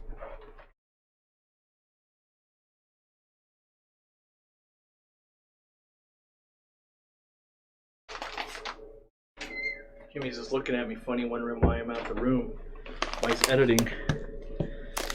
So these are all foods I legit am using in my fish room. Now, that being said, I probably should have grabbed frozen cocktail shrimp now that I think about it. I feed a lot of that to plecos and clown loaches and that kind of stuff. But these are all things that I use. I don't even sell all these things. So legit, just to prove that I actually grab foods from my tanks where I'm feeding. Like I have Vibra-Bites over on the side here. And I have that crazy empty package I use to make you guys buy them all over here. And then I legit had another package that I feed in the fish room. So Vibra-Bites. Now, I swear I'm causing like an internet rift here. There's like 50% of the people that swear that I'm lying to you guys, that they don't work. And then there's like the other side. They're like, yeah, all my crazy hard to feed fish are eating it and love it. So I just come back to the thing of like, I'm feeding it. It works great in my store. Not every fish or every dog likes every fish or dog food. Like all I can say is, yeah, this is working. You know, like I use it. That's all I can tell you guys. You know, that mantra of I'm here to show you, what is it? I'm here to show you what's on my mind, not convince yours. Change yours. That's what it was. Yeah, I'm not here to change your mind. I'm just here to show you what's on mine. And that's, I legit use this. Whether you want to use it or not, hey, that's cool. And then the GVG treat mix. I love this food. I gotta start buying it in a big old, like, Sarah, if you're listening, I need like whatever the biggest container is of the GVG treat mix. It's a little flake food. Let me see if I can. It's a flake food. Oh, it's never going to focus on that. It's got my big ugly mug in the way. Focus. Focus. Oh. So it's a flake food, but it's also got little treats in it. So like little shrimps and bloodworms and stuff like that. So it's got like little nuggets in there for fish. And I do sell that one, and I really like it. The biggest size we sell is a 2.1 ounce, but 2 ounces of flake food and freeze-dried stuff's pretty good. And then I've got, this is a product I don't sell anymore. We discontinued this. So let me explain that. I feed this food, but we don't sell it anymore because no one else was buying it. Like, it pretty much, I was the only one buying it, and that is Cichlid Excel. I love Cichlid Excel, even for guppies and that kind of stuff. It's a bigger pellet, it's a mini pellet, but it's bigger for them. And I feed it to clown loaches, I feed it to a lot of stuff. Goldfish, I just like this food, and I think I've been feeding it for over 10 years. And in general, it's one of the few foods that have like lasted the test of time. I'm never sad to be like, oh dang, I've got, you know, Cichlid Excel. The only one that I like a little bit better, it's more expensive though, is a sinking Cichlid Excel. And the reason I have the normal Cichlid Excel is because we put this on a clearance table. And I was like, wait, we clearance that out? I'm gonna use that. I love that stuff. So even though I don't sell it anymore, I do like the Cichlid Excel. Like, yeah, we can fight about ingredients all we want, and I can call you a dum-dum because I care what my fish like to eat. And what they do well on, what they breed on, what they do, you know. I've got the fry food. We're redesigning the label right now. Ooh. You know, the squeezy food. I absolutely love this. We feed this every single day. Not to every single tank, but we love it. You know, I have to keep refilling it because I refill mine, you know. Every once in a while, I give myself a little bit. And then, as you guys already know, I put the sales pitch on you, but the ONIP tabs. I have this container, and then I've got that big giant container, and I've got other little containers. I feed them all the time. They're great for taking video, taking pictures. They're also just great for anytime you want to show someone off, like, oh, look at my new fish. Hold on. There he is. You know, or letting kids feed them. Like, if you have kids, this thing is awesome. Uncle Corey, can I feed the fish? Okay. And then you got to like lift them up. They put their arm in there and they just love it. You know, I love this food because the ingredients are great and it's different. So yeah, I would say those are my top 5 because legit I'm using them. Now there's other foods out there I'm using, but I can't say they're awesome because I'm like testing them, so I don't want to be like, these are awesome when I don't know that for a fact.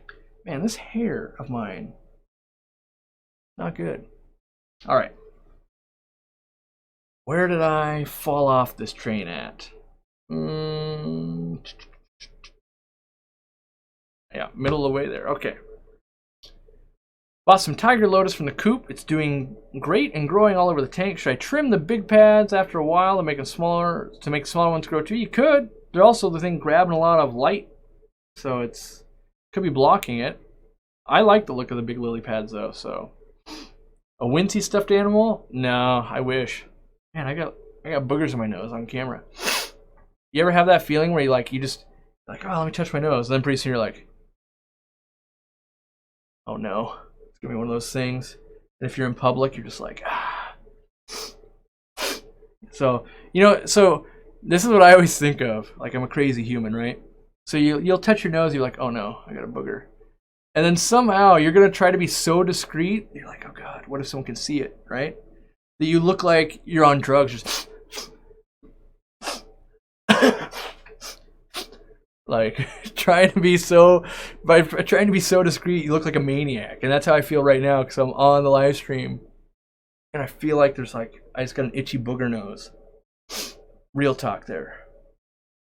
All right, best nitrate remover for an African cichlid tank. Thinking of some pothos, back of the tank, plumbing a houseplant into the sump, aquaponics style. What are my thoughts?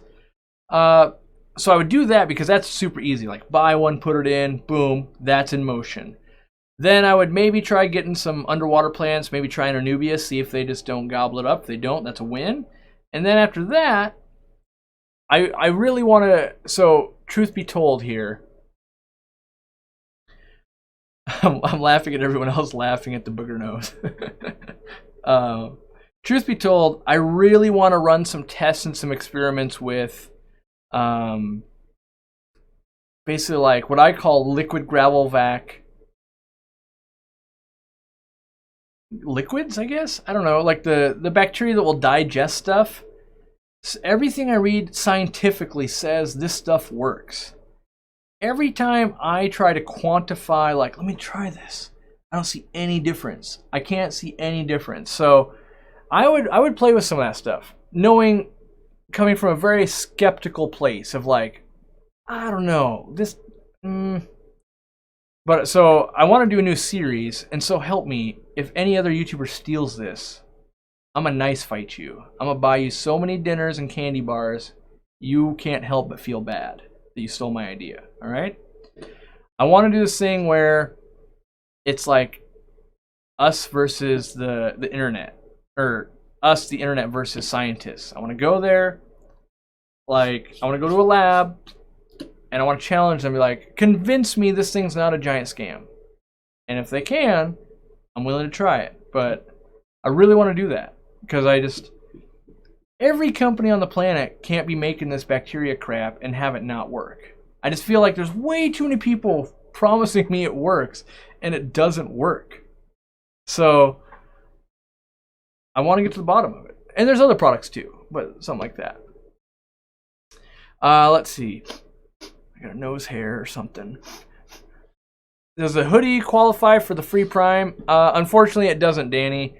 The hoodies, we don't make much money on at all, so giving like a free 13 bottle of Prime makes 0 sense.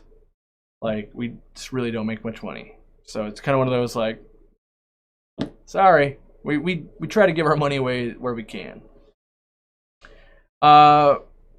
Someone asked if I'm going to visit Green Aqua. I've already been there once, so we've got a video on the channel. Yes, I went to Budapest, and I'd go back, but I wouldn't leave my house right now to go there. But if I had like, some other stops while I'm in Europe, I would go there. Yeah. Okie dokie. I know there's super chats sitting up here for $20. All right, Lars Aquatics. How many fish do you have, Corey? Why don't you keep any big cichlids? This is going to offend everyone, mostly because I don't like big dumb cichlids. And what I say is, I call them big dumb cichlids, like, kind of a big brutish animal. I'm attracted when other people own them. I'm like, wow, that's a super cool pet. Maybe I should have that.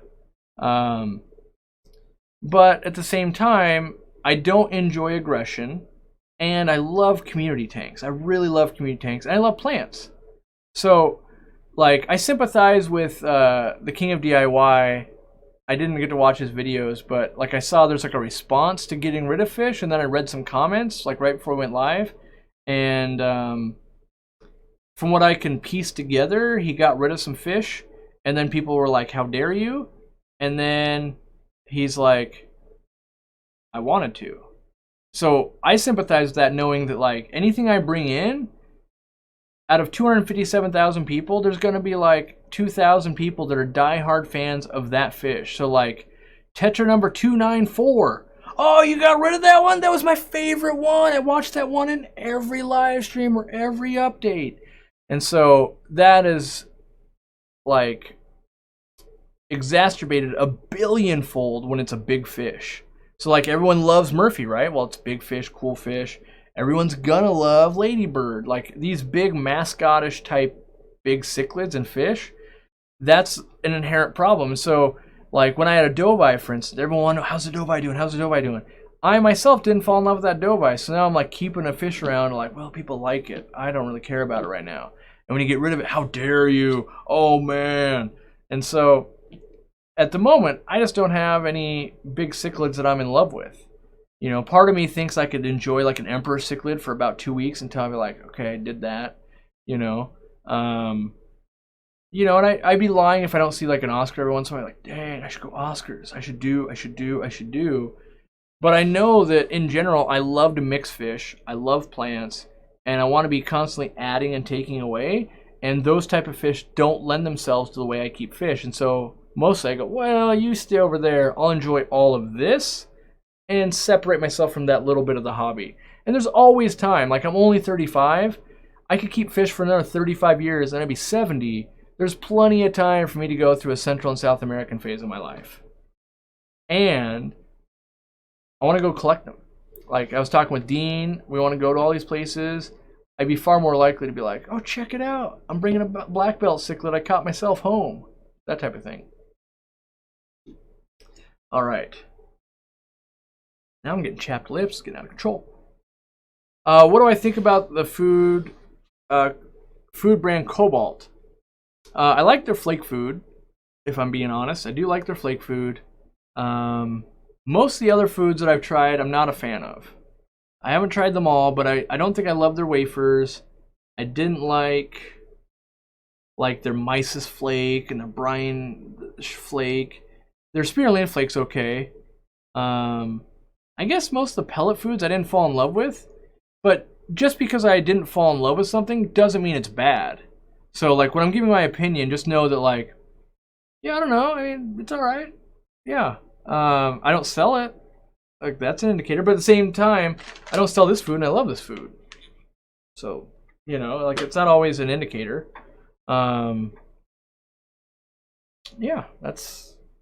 they're okay-ish. Yeah.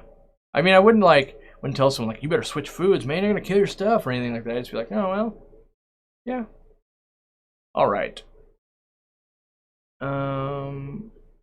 Melly Whale says, tank raised where it's at, live caught, not a fan.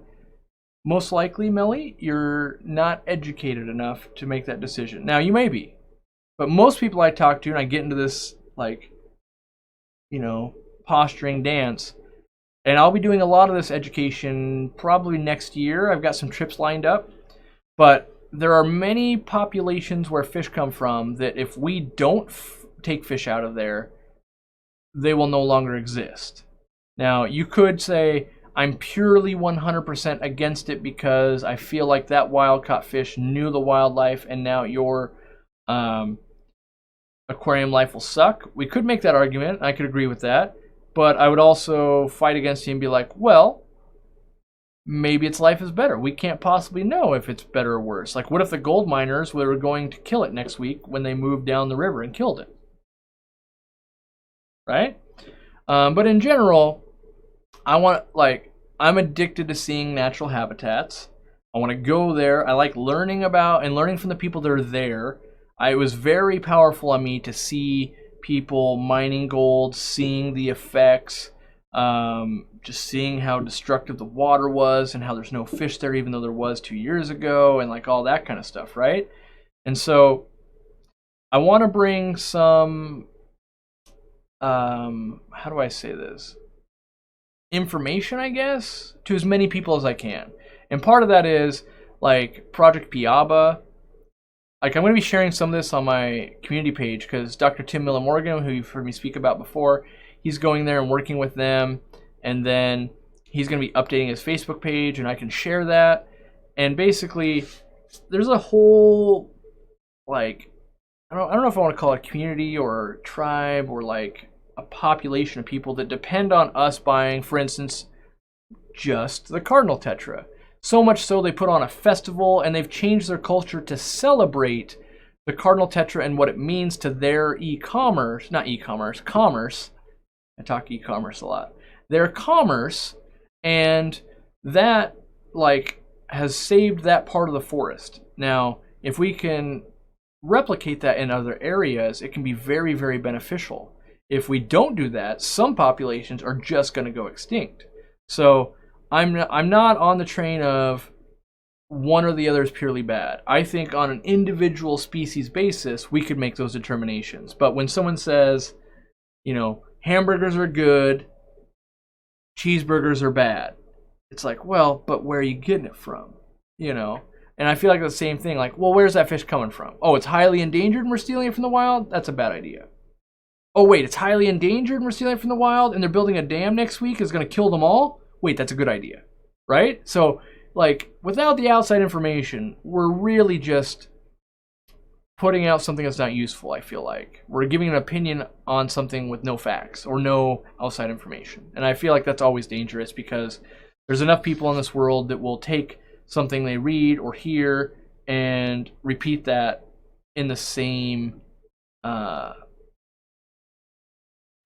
context later without having the context. So, yeah. All right.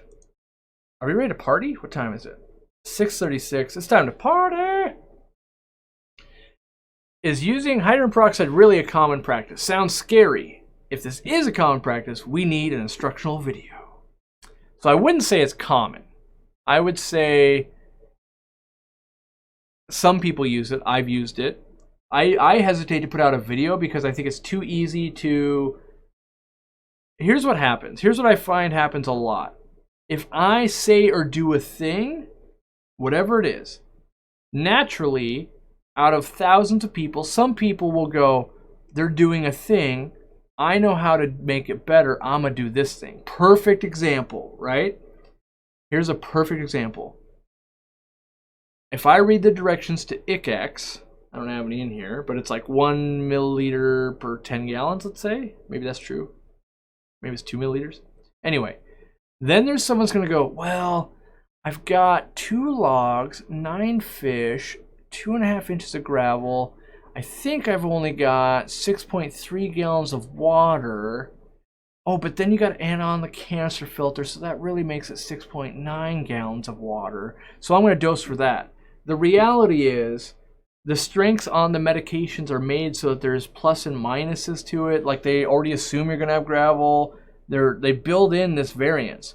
But when someone tries to like super engineer it, they actually make it worse. Kind of same thing. If I show you guys how I use hydrogen peroxide, pretty soon someone's going to go, well, he used 3% solution, so I'm going to use 10%. It'll be 3 times as good. And then pretty soon everything's dying and like, oh, geez.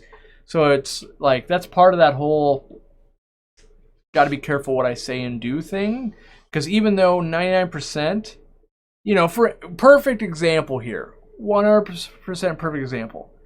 Tide Pod Challenge, that blindfold challenge. I haven't watched that movie yet, but people literally are dumb enough to put a blindfold on and try to drive through traffic because they're doing it on Netflix. They're doing it on the internet. Like, that's just a reality of 1 out of 1,000 people is at that decision-making level of like, somehow someone thought those things were a good idea. I'm going to eat poison. I'm going to drive through traffic with a blindfold on. Like, and same thing. So even though I show something and I show exactly how to do it wrong, there will be people that will take it to another level and be like, oh, that's just dangerous. You can't be doing that. So, that's why. That's why that video will probably never happen. Michael asked, do you think the hobby will adopt a method similar to the Triton saltwater method to lower water changes and try to replicate natural water parameters? I hope so. This is one of those things, like, I really hope so, but I actually think we won't. Mostly because I'm not sure it's beneficial enough to the companies, like, that sell products. 2, it requires people to learn. As a species, we're pretty much against that. And 3, like, I want to do a whole rant video on how I think RO filters are killing the hobby. So many people... So, I feel, and this isn't true, but I feel like the Aquarium Co-op is now just like the hotline to like, I have an aquarium problem, ask Aquarium Co-op, right? So I feel like we're getting just the brunt of all these questions. And in the last 6-8 months, so many brand new people to the hobby are playing with an RO unit before they even own a fish, and they have no idea what they're doing. They have no idea about water chemistry. They just go, well, you know, I'm in this group and someone said I need to get an RO water or RO unit because I have hard water and the fish I want don't have that. Now I've got water that has nothing in it. How do I reconstitute it? Okay, I did that. Now that's a problem, blah, blah, blah. And you're trying to explain like the most basic concepts and it's just way over their head because RO water in general is way over people's head. It's so far over the average person's head when it comes to chemistry. And so that's part of the problem is I feel like it's going to take a long, big movement to make something like that happen. And so, yeah, I don't sell any RO filters. I don't use them. I've been starting to try and So when I get an opinion like that, when I think like, okay, I think this is a problem, I have to start forming how I'm going to change the internet's opinion. So for instance, we did some videos with Dean, and Dean's breeding the wild-caught discus, he's breeding rams, he's breeding angels, he's breeding corridoras, he's breeding all these things, right? Dean's water out of the tap is 8.3 or something like that, and he doesn't use an RO unit. Like, I'm trying, and I asked him, like, well, what are you doing, blah, blah, blah. And so I'm, like, trying to move the narrative of, like, you've never owned an aquarium, don't buy an RO unit. Let's first focus on keeping a fish alive, then we'll focus on the chemistry of water. And I think instead of teaching our brand new aquarists to buy an RO unit, let's teach them to keep fish that love their water. And let's get them to be super successful, and then let them go down that train of misery where they're constantly testing water and trying to adjust to make sure things aren't getting sick and that kind of stuff. And I just watch these people and they're getting super frustrated. They've spent a bunch of money and now they're months and they can't figure out, like, well, I did what you said and now the water's doing this and I did a water change and I did this and I did this. And the reality is all they need to figure out is we're using RO water to dilute your tap water. But that concept is so foreign that it's almost impossible to teach them without, like, being in their home and showing them, like, and going like, all right, test your water. All right, now take half a glass and half a glass put together. Test your water. Oh yeah, it did that? Exactly. We knew it was going to do that, right? Okay, now do this. Do 1/4 and 3/4. What'd it do? We predicted that, right? Okay, now test your tap water. All right, what do we need to do to get it to where you want to go? Like, you almost have to do this hands-on training with them for them to get it. So, and I just saw Dean's in the fish room, so yes. Daniel McCoy says, I have African cichlids that seem to have internal parasites. Not sure what kind. I've treated them with the trio twice. Should this cure the issue? If not, what's the next step? So general cure in general, I got like a weird bug on my mouse, will do it. If it won't, most African cichlid people recommend metronidazole, but metronidazole is already in general cure. If it's beyond that, try something like levamisole or flubendazole. Either one of those, kind of a more, I don't want to say invasive, but a different type of dewormer, so you might be able to hit something. But part of it is, like, ask yourself, why do you think you have internal parasites? Usually the biggest sign is being underweight. With African cichlids, females in general are underweight if they're constantly holding. So maybe stopping breeding. We're going to do that. Maybe it's a diet thing, or maybe it's an aggression thing. Like, not everyone's getting their full share of food, so they're losing weight. Yeah. The other thing you could do, you could try and level up as a hobbyist and realize that this is going to be work and money and time, but at the end you'd have education. And maybe what you do is you get yourself a microscope and you do a fecal smear. So you get some of their poop, you put it on a slide, you put the little glass thing over it, you start looking to see if you can identify any parasites. Then you're going to see a thing in there, and then you're going to start Googling to be like, what do things in fish poop look like? Then you might be go, hey, I think that's a thing. And then you could Google a little bit more and be like, all right, it is a thing. And then you can Google and figure out what kills this thing, and then you would know, right? But that's a lot of nerdery to go down to get there. But most people won't, myself included. I'm pretty lazy. Don't do a lot of fecal smears. But if you really cared about them, you could try something like that. And I don't want to say care. If you really cared about finding the answer, you could do something like that. And also know that not all parasites are lethal. Like, in the wild, fish have parasites and things that are parasitic on their immune system all the time. That doesn't lead to their death. It just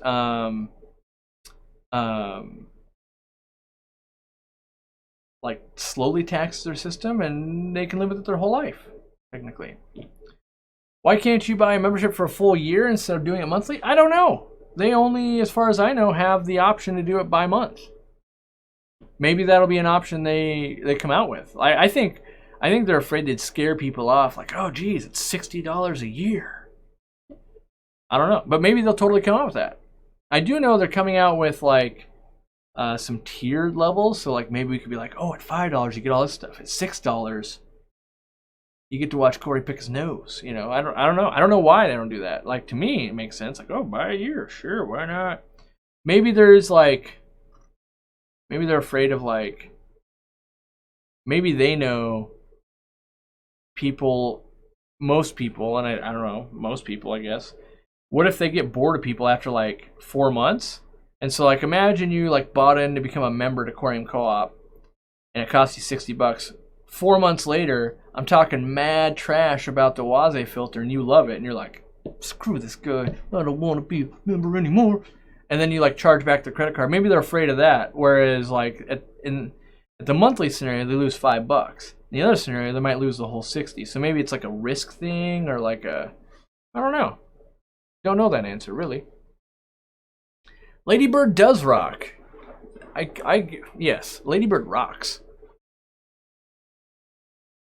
Yeah, you don't like monthly withdrawals on anything?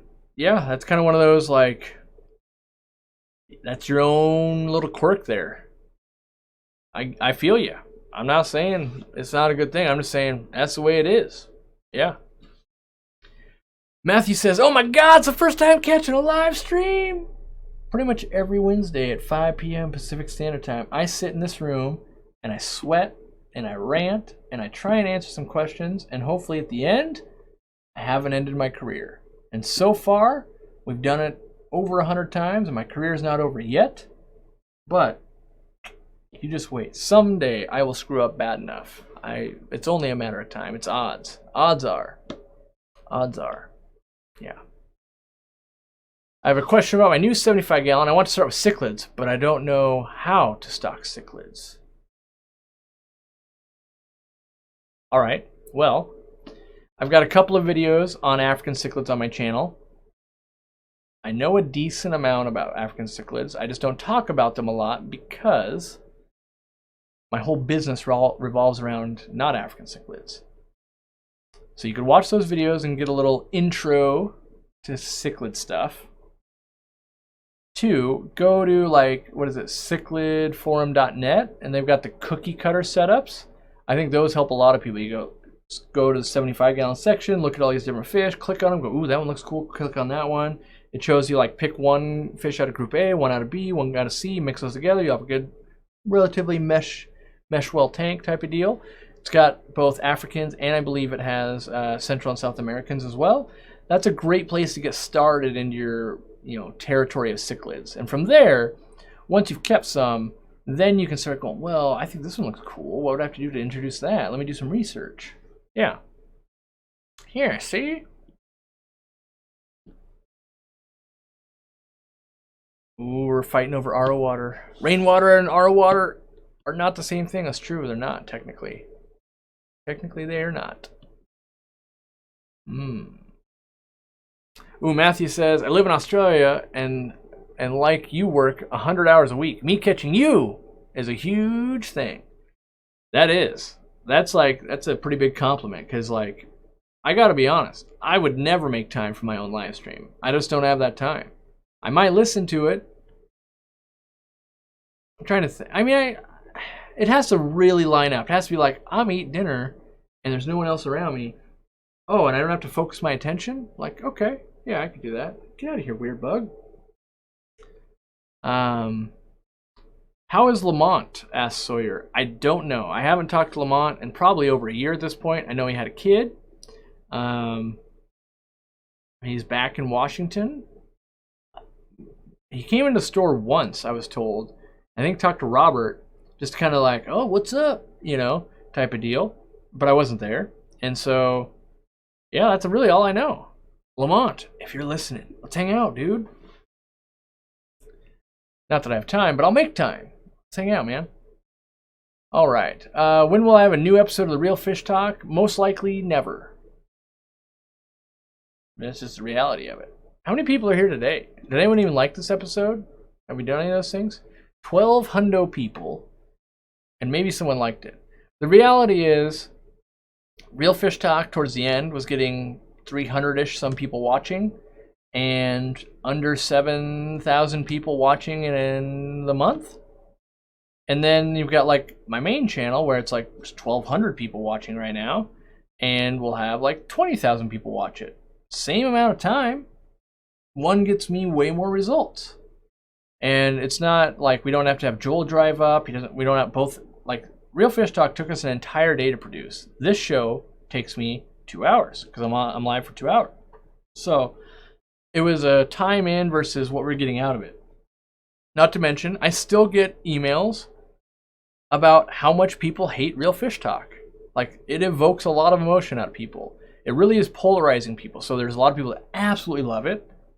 Like, oh, I love it, love it, love it. And there's people that absolutely detest it. And both groups are very vocal. Whereas I feel like this show, we're right down that middle. Pretty much if you're not on the Oase executive team, you're down. You're like, oh, it's not so bad. I like it. I'll tune in every once in a while. You know, even when I'm working 100 hours a week and I'm in Australia and in a different time zone, I'll think about tuning in. Yeah, that's why. You know, it's not all about numbers or anything like that, but this is literally an apples to apples scenario of like, it's the same thing except one's getting me like 4x the return. Why not just do that? Meanwhile, Jimmy's editing his own video for his channel. Check out Swisky, the channel, if you haven't. He's able to do that, whereas like Real Fish Talk, Jimmy would have to sit there and like make the whole show happen and be queuing things up and doing all that kind of stuff. So it was actually 3 people, 8-hour shift to make a 2-hour video happen. This, one guy, 2 hours, 4x the return. Kind of a no-brainer until somehow there's like a radical shift and like, oh man, it totally makes sense to do that other thing now. What was that forum website again? I think it's cichlid-forum.com. Let me get my Google foo on and I'll try to. I think it's, if you type in Cichlid Forum cookie cutter, that'll get you there. And I'm going to link it in the chat. Boom. Almost there. I promise. Sorry for you podcasters. All right, I put it in. There you go. All right. I'm starting an aquarium setup and maintenance business. I watched your old vid while driving to the airport. Highly value your advice. Any new advice since I made that video? Not really, because I've kind of been out of the whole aquarium servicing scene. In general, business practices still matter. You know, reputation, how clean you are, how good of a job you are, how you don't miss appointments. All those things that matter to every business still matter there. And from that point, it's just, you know, do a good job. And hopefully there's not a lot of competition. All the things still apply. So, Danny says, can I put 0.9999 fine silver in my fish tank? Silver kills bad bacteria. Without doing any more research into that, that sounds like a bad idea because I don't know that we as aquarists even know what good and bad bacteria is. You know, we have gram-positive, gram-negative, and I feel like if it was just that easy, we would all just do it. Like we just, oh yeah, a little bit of silver. Oh yeah, tank's done. Makes a good aquarium. Yeah. Now I'm not saying you could do that. You could do that, and you could teach us all and be like, oh, I did 3 years of research, and now I know. So. Where can I find a Fluval 3.0 height guide? Nowhere. I don't think one exists. I'm guessing you're in reference to height of the aquarium to how much par. I don't know that one exists.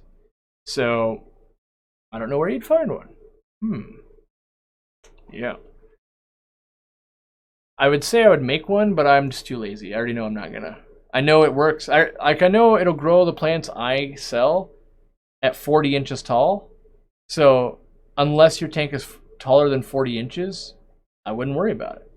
That's like that. I'm so confident in that light that I don't need to do any more research. Like, it just has never not performed absolutely stellar for me. So, yeah. Does the aquarium co-op sell hardware for a paintball CO2 tank in the aquarium? No. We tested some hardware out. Nothing is up to our standards yet. That's where we're at. We're trying. I am trying, but nothing's on that. Nothing's up to our standard. We have high standards, by the way, because I don't want to sell anything that makes more emails.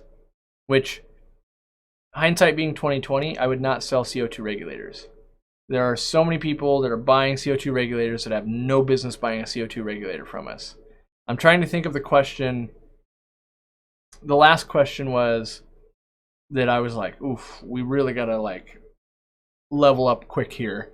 was they wanted to know if they could use a CO2 diffuser or a CO2 regulator with a diffuser in the tank with a glass top. And I was like, yeah, totally. And then I was like, you would just like drill a hole in the back strip or something and be fine. But their fear was that it would like suffocate the fish. And I was like, oh, well, you know, and then I was like, but your filter should be bringing in some oxygen, or you should have an air stone or something like that. But like, it's, to me, like, CO2 is like putting a turbo on your car. You know, like, how do we make this thing run faster and more efficient? And like, let's take this advanced technique and put it on my car. And that person basically just said like, so you put gas in a car and it'll take you places? Meanwhile, they already like purchased the turbo to put on their car. And it's like, whoa, we got a lot of steps before you can utilize this turbo. That's kind of how I feel about it. And so, hindsight being 2020, with all the emails we're getting, like, even though we have the video, everyone starts with like, I watched that video, but I don't get it, and I already bought one. It's like, uh-oh, it's gonna be a hard one. Another one. So, you guys have probably, a lot of you have probably seen the video on how I use the quarantine meds, right? 5 emails every day from people that watch that video. They go, I watched your video on quarantine meds.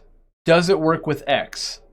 And I'm pretty sure in that video, like 42 times, I overemphasized, I use this on every fish I've ever come in contact with. Ever.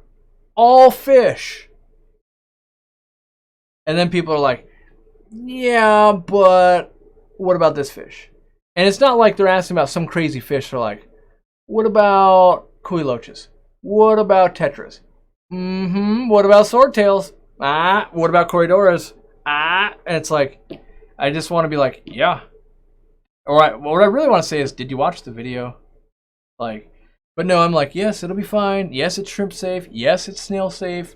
I said that in the video. You started the sentence with, I just watched the video. So it's stuff like that where it's like, oh, geez, what have I done? What have I done? Just trying to help. Just trying to help. All right. Exactly, Scott. So, all fish then? I've had people come back with, like, when I'm like, yes, and they're like, well, what about? And I'm just like, I usually have my employee, I usually have to tell someone, like, someone else has got to explain this. I'm going to lose it if I got to explain this to someone. So, do I still do business consultations? No. Mostly, my time has gotten to be worth so much money because I've got so many people relying on me. We've got like 13 or 14 people that kind of report to me in different ways, right? That me being out of, as I call it, out of pocket, let's say I gotta be on vacation or I gotta be doing something else, it costs us a lot of money with stuff kind of waiting. And so what I don't want to do is I don't want to be like, yes, I do business consults, but they start at $1,000. Because then people are like, look at Corey charging $1,000 for people to get his knowledge. You know, and it's like, now I'm the bad guy, you know. But the reality is, yes, if someone like wanted to like really pay money and really get some help and really do some things, I'm available for that. That being said, that number goes up every year basically. And at this point, for some, this is legit. This is legit now. For someone to get me to do something I don't think makes sense for my business or you guys, it's $1,000 a day. So like a business consult, for instance, I don't feel like that's good necessarily for my business, and I don't feel like it's good for you guys watching.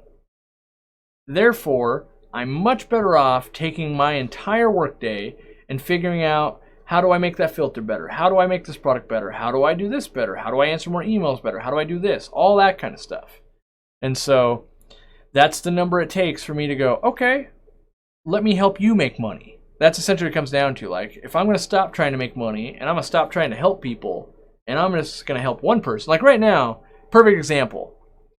If you want one-on-one help, it's going to cost like $1,000 because with my same time, I can address 1,200 people, and then at the end of a week, it's 20,000 people. So I can choose, if money is no object here, I can choose to offer information to 20,000 people or one person. And to me, that becomes a no-brainer of like, why not try and help 20,000 people at the same time? So that's the long-winded answer that makes me look like I'm greedy, but I'm greedy with people's like time. Like I want to help more people in my own time, if you will. So the answer is yes, I could, and I'm fairly well versed in business and helping and making people make money. But at the same time, I don't do it for free because it doesn't make sense to. If I'm gonna do stuff for free, I want to do it in this capacity. I want to help people for free as much as I can. So, and there are times like that $1,000 I can instantly roll into like, ooh, let's buy a new lens for this live stream or something. You know, reinvest. So, what about $1,000 of your time to play a game of WoW? So if you wanted WoW 1-on-1, yes, it'd be $1,000. But if you were like real serious about this idea, I'd be like, how about we figure out a way to do like an 8-hour live stream to raise money for charity or something like that? I feel like is a better use of my time, and I can still talk to, let's say, 20,000 people. We can play that game, and a charity gets $1,000. That sounds good. But if it was 1-on-1, like, my son wants to play WoW with you, then yes, that would be like $1,000. Because it would prevent me from doing all that better plan that I just came up with of like, let's raise money for charity and do the same thing we were going to do. So, 5-gallon planet tank species suggestions. Brigite rasbora. Rosy loach. Exclamation point rasbora. Endler's livebearer. Dwarf frogs, pygmy cories, habrosus cories, toothpick fish. No, that would be too big. A little bit. Shrimp tank, snail tank, scud tank. I was laughing because I was like, I wonder if I could just name like another 40 like cyclops tanks. Seed shrimp tank. Like, just keep naming all these invertebrates until people get pissed. But yeah, there's a lot of varieties there. Got to see what you like. $1,000 is pretty steep. You're right. You're right. It is, because I don't want to do it. That's the reality. No one. No one can understand what it's like until you're in that position. Like, I legitimately have not taken a day off from the business in years. I work every single day. Even when I was in Maui, I worked. And so, if you're asking what would it take to buy the day off you haven't had in years, it's $1,000. Because I would work, right? Like that's the thing. So it is a steep price. But that's what it's worth to me. It's worth at least $1,000. It would be $1,000. That would make enough difference to, like, let's say the business where I could give all my employees a $100 bonus probably with $1,000. Like that would get my attention. But otherwise, why not do something better with my time? So, are there YouTubers I don't like? Yes, there is. I don't like what they're doing. So I thought about this because someone asked me this, I think, in my Q&A question video that I haven't quite shot yet. Well, it wasn't that question. It was something else. Like, do I think anyone's hurting the hobby? And this goes hand in hand. I don't. So, personal, how do I say this? So, I believe that everyone's like a YouTuber, and then they're like, this is me online, right? So if I'm purely judging this as you online, there are people I don't like. That being said, I fully reserve the right to, I met them in person, and wow, they were so cool. Such a nice guy or girl, right? Like, oh wow, they're great. But from outside looking in, I don't believe, I don't really like Paul Cafaro and Catch 'em All Fishing. I'm not enjoying the, I guess, I don't know how to quantify it. I think about it quite a lot. I don't want to say do anything for the views. I want to say, like, I don't enjoy the level we're willing to go to get the views.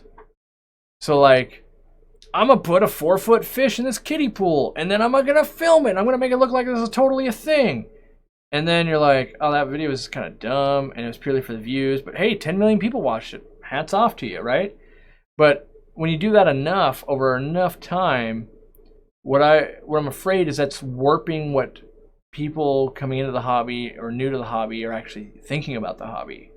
And if that becomes a true thing, which I don't know that it is, but if that became the new normal, that would actually be a problem.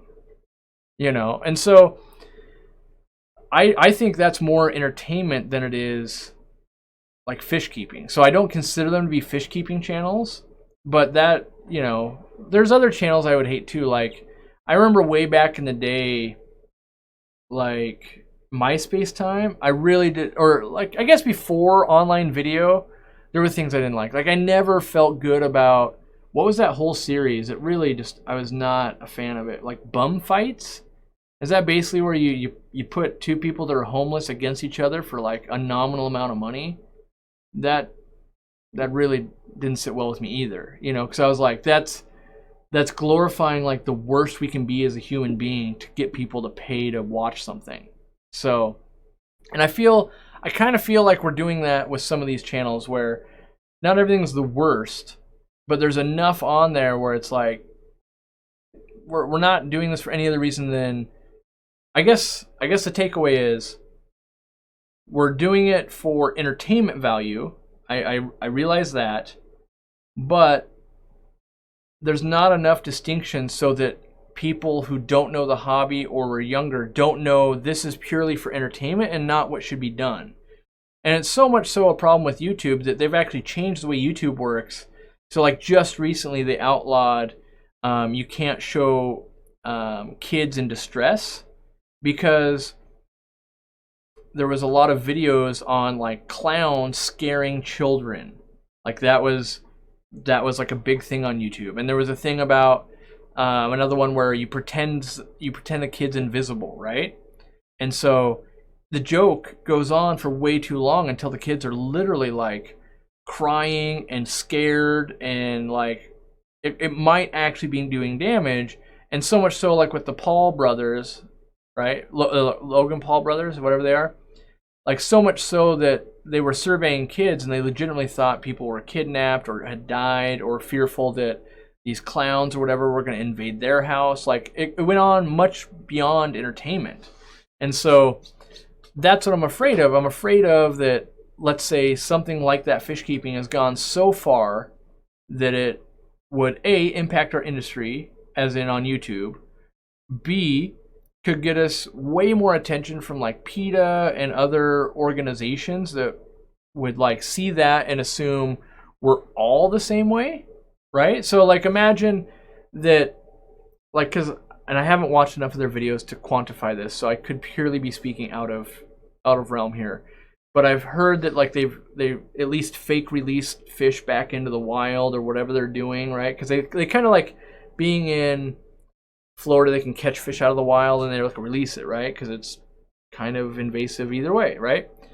But that in itself could trigger this bad reaction where people are doing that outside of those that already have waters that aren't, they don't have invasive species.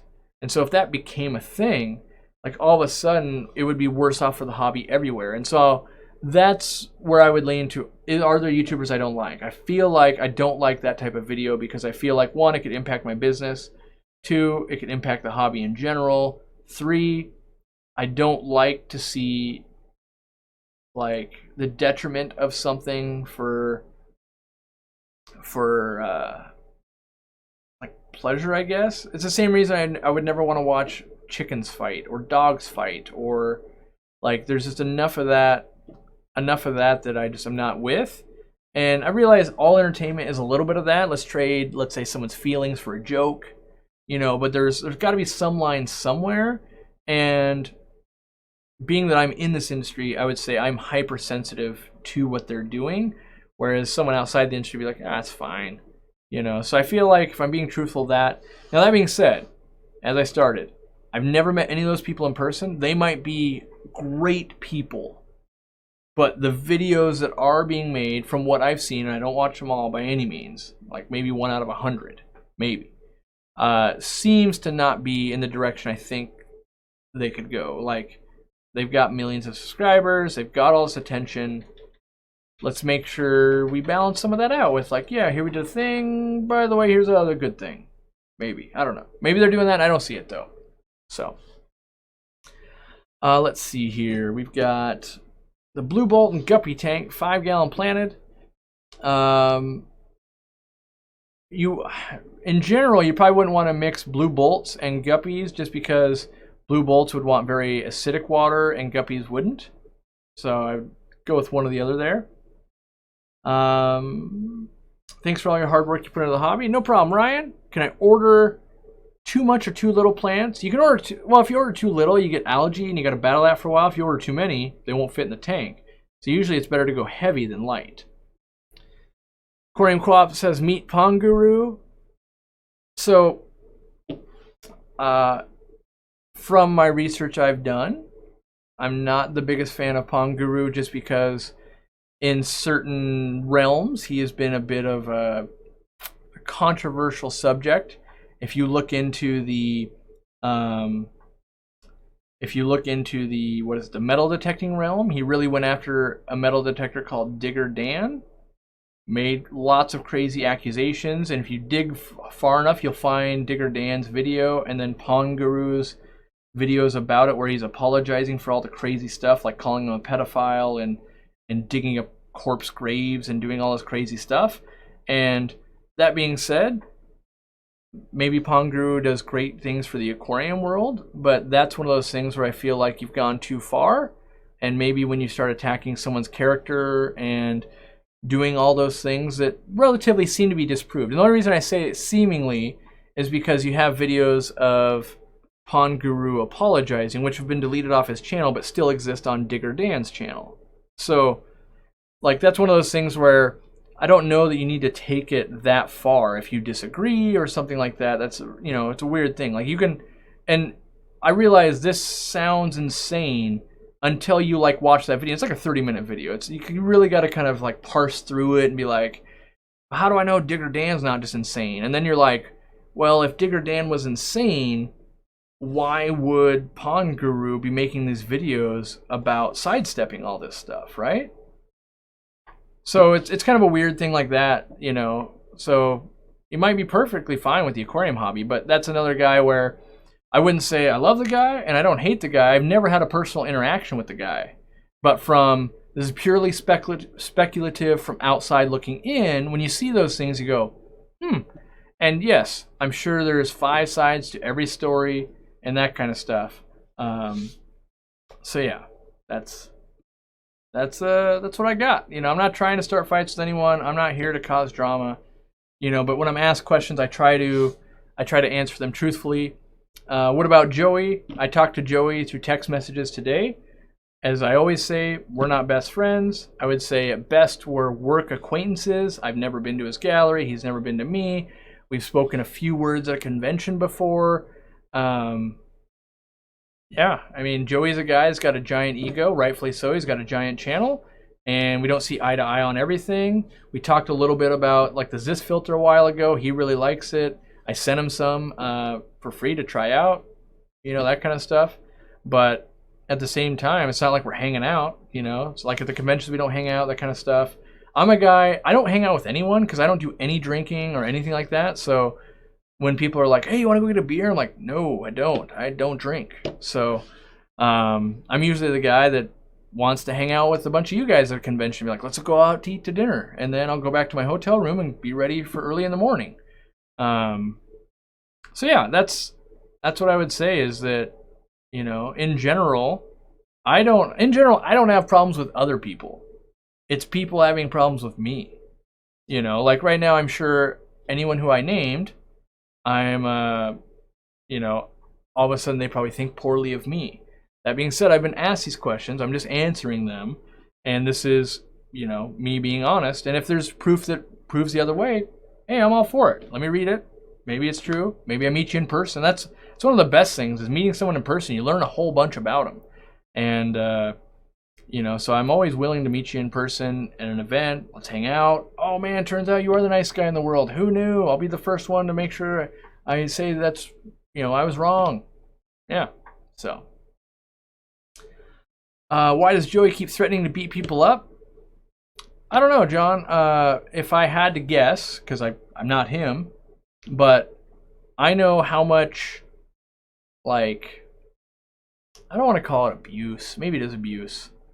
I know how many shots get fired at me every day.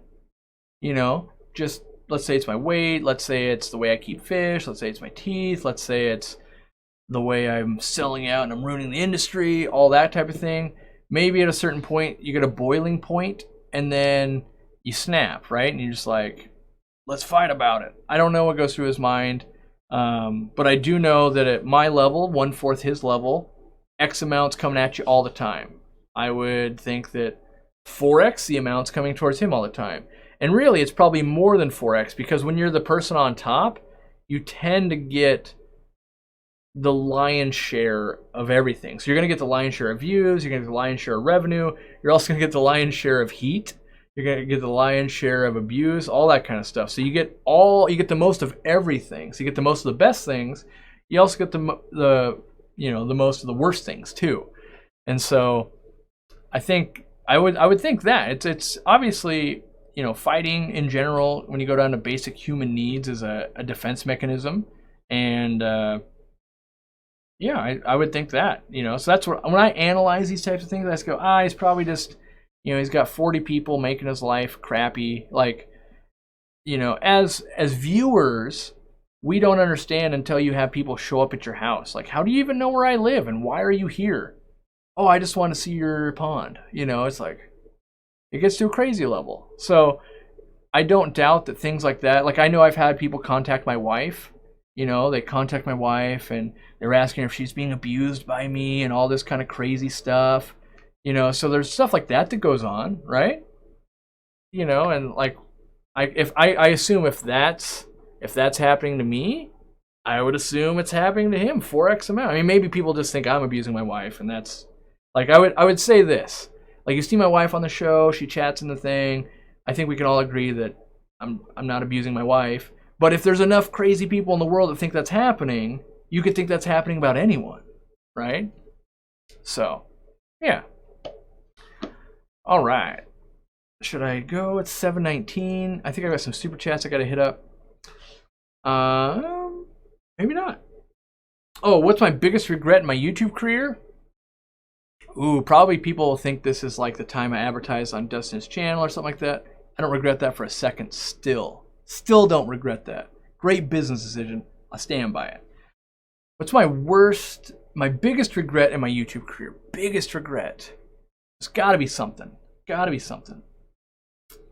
I'm trying to think of something that like really didn't work out. Like, oh, that was really dumb. I can't think of many things because like it's gone really well for me so far. Like, there's got to be. This is a question that it's going to look like I'm dodging it, but I can't think of anything. And if I do, I can bring it up in like the next video or something. There's got to be something that. There's got to be like. I had to have caused harm somehow. Like, oh, I didn't mean to sell this person out of like their stock, or I'm sure at some point I've caused grief for other people without knowing it. Like, you guys should buy all the flubendazole from this guy or something. Like, maybe that's like a humble brag, right? That's like, oh yeah, I've caused so much good that it was actually bad. So I can't think of something that, I'm sure there is. I'm sure there is something in my YouTube career that I regret, but I can't think of it at this moment. You know, like the first thing off the top of my head is talking about Oase. I've got nothing to gain besides your guys' respect by diagnosing their filter online. Like, that's not the best idea, but I don't necessarily regret it either. Like, I shouldn't have to be, oh, I'm worried that, what they're going to think, because that's just what I would have told them in person. And people around me can attest to that. I would have had that same conversation with them sitting right there. So, all right. Yep, I've met George Farmer a few times. I think he's coming to the AGA, so I'll be meeting him again here on my home turf for once. Yeah. I don't think I read that one. Thanks for inspiring, educating us all. Could you please give the Facebook support a shout? You've created a wonderful and supportive group, which is hard to come by these days. So we've got the Aquarium group support. It's a place where you can go and ask questions and get answers. You can only get in if you basically promise to be a good person, only offer insight, don't answer questions that weren't asked, like all that type of thing. So it's, yeah, we don't want to turn it into just a fish police group, essentially. What camera am I using? I'm using a Fuji X-T3 with a I don't know what the lens is off the top of my head, but it's like a $600 lens. When's LR Brett's coming? He says, his text, I think, said something to the effect of, I've got a crazy story for you. I won't be there tonight. I'll be there tomorrow morning at like 10:30. And so I said, like, oh, is everything okay? And he's like, yeah, no worries. So that's all I got. He'll be here tomorrow at 10:30. I think he wants to see my store. He probably wants to see the studio here. Probably do some filming on that. I know he's going, well, I don't know, but I think we're taking him to Dean's Fish Room on Friday. He's going to do his live stream. Maybe I'll be a part of that. Don't know. Maybe Dean will be a part of that. Don't know. Then I think after that we're going to go to Joel's, which is a couple hours away. We'll see. We're going to fit in as much as we can for him while he's here on the West Coast. And I think he leaves Saturday morning because Sunday's at a like a fish auction or something, like a club auction. So, yeah. What's the difference in concentration between the original Easy Green and the new Easy Green? The new Easy Green is twice the concentration as the old Easy Green. So there's nothing different other than that. So we put in half as much water, and then the pump pumps out half as much. We use less plastic, saves a little bit in shipping, and that's it. Yeah. We used to have an explanation up on the thing, but it was confusing anyone who was new. Like, if you didn't know who Aquarium Co-op was and you're just reading about Easy Green, you'd be like, I don't get it. Why is which bottle am I buying? What is going on here? And so we took it down, and now every once in a while there's someone, we get this about once a month now, where someone freaks out and they go, Corey, you're insane. You are giving me half as much for the amount of money I paid. And I have to go, like, no, it's the same. Like, you're just, like, it's just concentrated. That's it. You know, and most people back down, but I had this one guy not back down. I had to ban him. I was like, you're out of your mind, man. Yeah. It was, he wasn't comparing apples to apples. It was like apples to pizza. So, yeah. All right. I'm getting hungry. I had a little snack before I went live. That was a couple hours ago. What size tanks do I keep my fish in the shop? 20 gallons. Maboo Puffer an 80 gallon. Yeah, it'll be fine for, maybe 6 months, maybe a little bit longer. Looks like we're dying down here. Has everyone given me a like yet? Like the video if you like it. I mean, I'm going to get all this hate from all these other YouTubers, so, I'm going to need your help. I'm going to need some likes, going to need some memberships, going to need to buy all my crap. I've got companies hating me now, so pretty soon everyone will just hate me. Except for you guys. Maybe you guys won't hate me still. You'll be on my team. What do I think about Ohio Fish Rescue? I think it's cool. I'll probably go there someday. He's got a lot of animals that I think are cool. Like he's got fly river turtles and stuff. I just haven't had a reason to go out there yet. Like, it isn't a reason to go itself, but I usually try to line like a few reasons to go instead of like, I could just go there. Hopefully I'd be like, oh, I'll do these 3 things while I'm there. So, thoughts on molly fish in a saltwater reef tank? I've tried it a few times, and I've never been super successful long-term in home aquariums. I was successful in a store.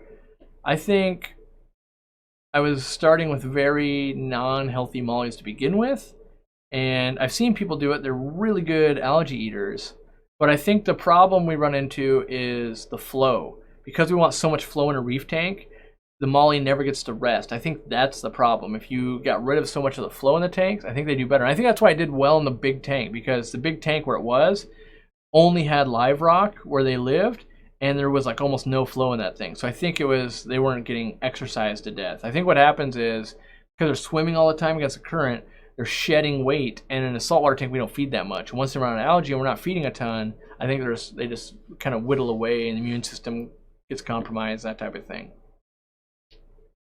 Do I use pothos plants in any of my aquariums? We have a whole video on it, so you could watch that. And do I have any tips? Watch the video. Yeah, I think it says pothos in your aquarium or something like that. It's on the channel for sure. So, I think I made it to the end. Yeah. All right, I'm going to call it. Meet me next Wednesday, I think. 5 o'clock, we'll be here. I've got some videos coming out Friday and Sunday. Yes. All my ponds on Friday, super cool. Got some new fry and stuff. Sunday is a tutorial with Dean. Oh, we do like Dean, don't we? And then after that, I don't know. I haven't scheduled what's going on. So, all right, guys. Have a great night. I assume it's night, most of you. If it's a day, have a great day. And I'm going to shut this humdinger down and go play with my puppies. If I can find the right buttons. I really want to get into this thing where I just like linger on for far too long and then do something crazy, but I got nothing lined up to be crazy. I want it to be like the post credits, you know, where like everyone's sitting at the theater, like maybe a thing will happen. You know, sometimes an extra thing happens and it's cool. I want to be able to tell people I saw that. Yeah, I got nothing though. So, goodbye.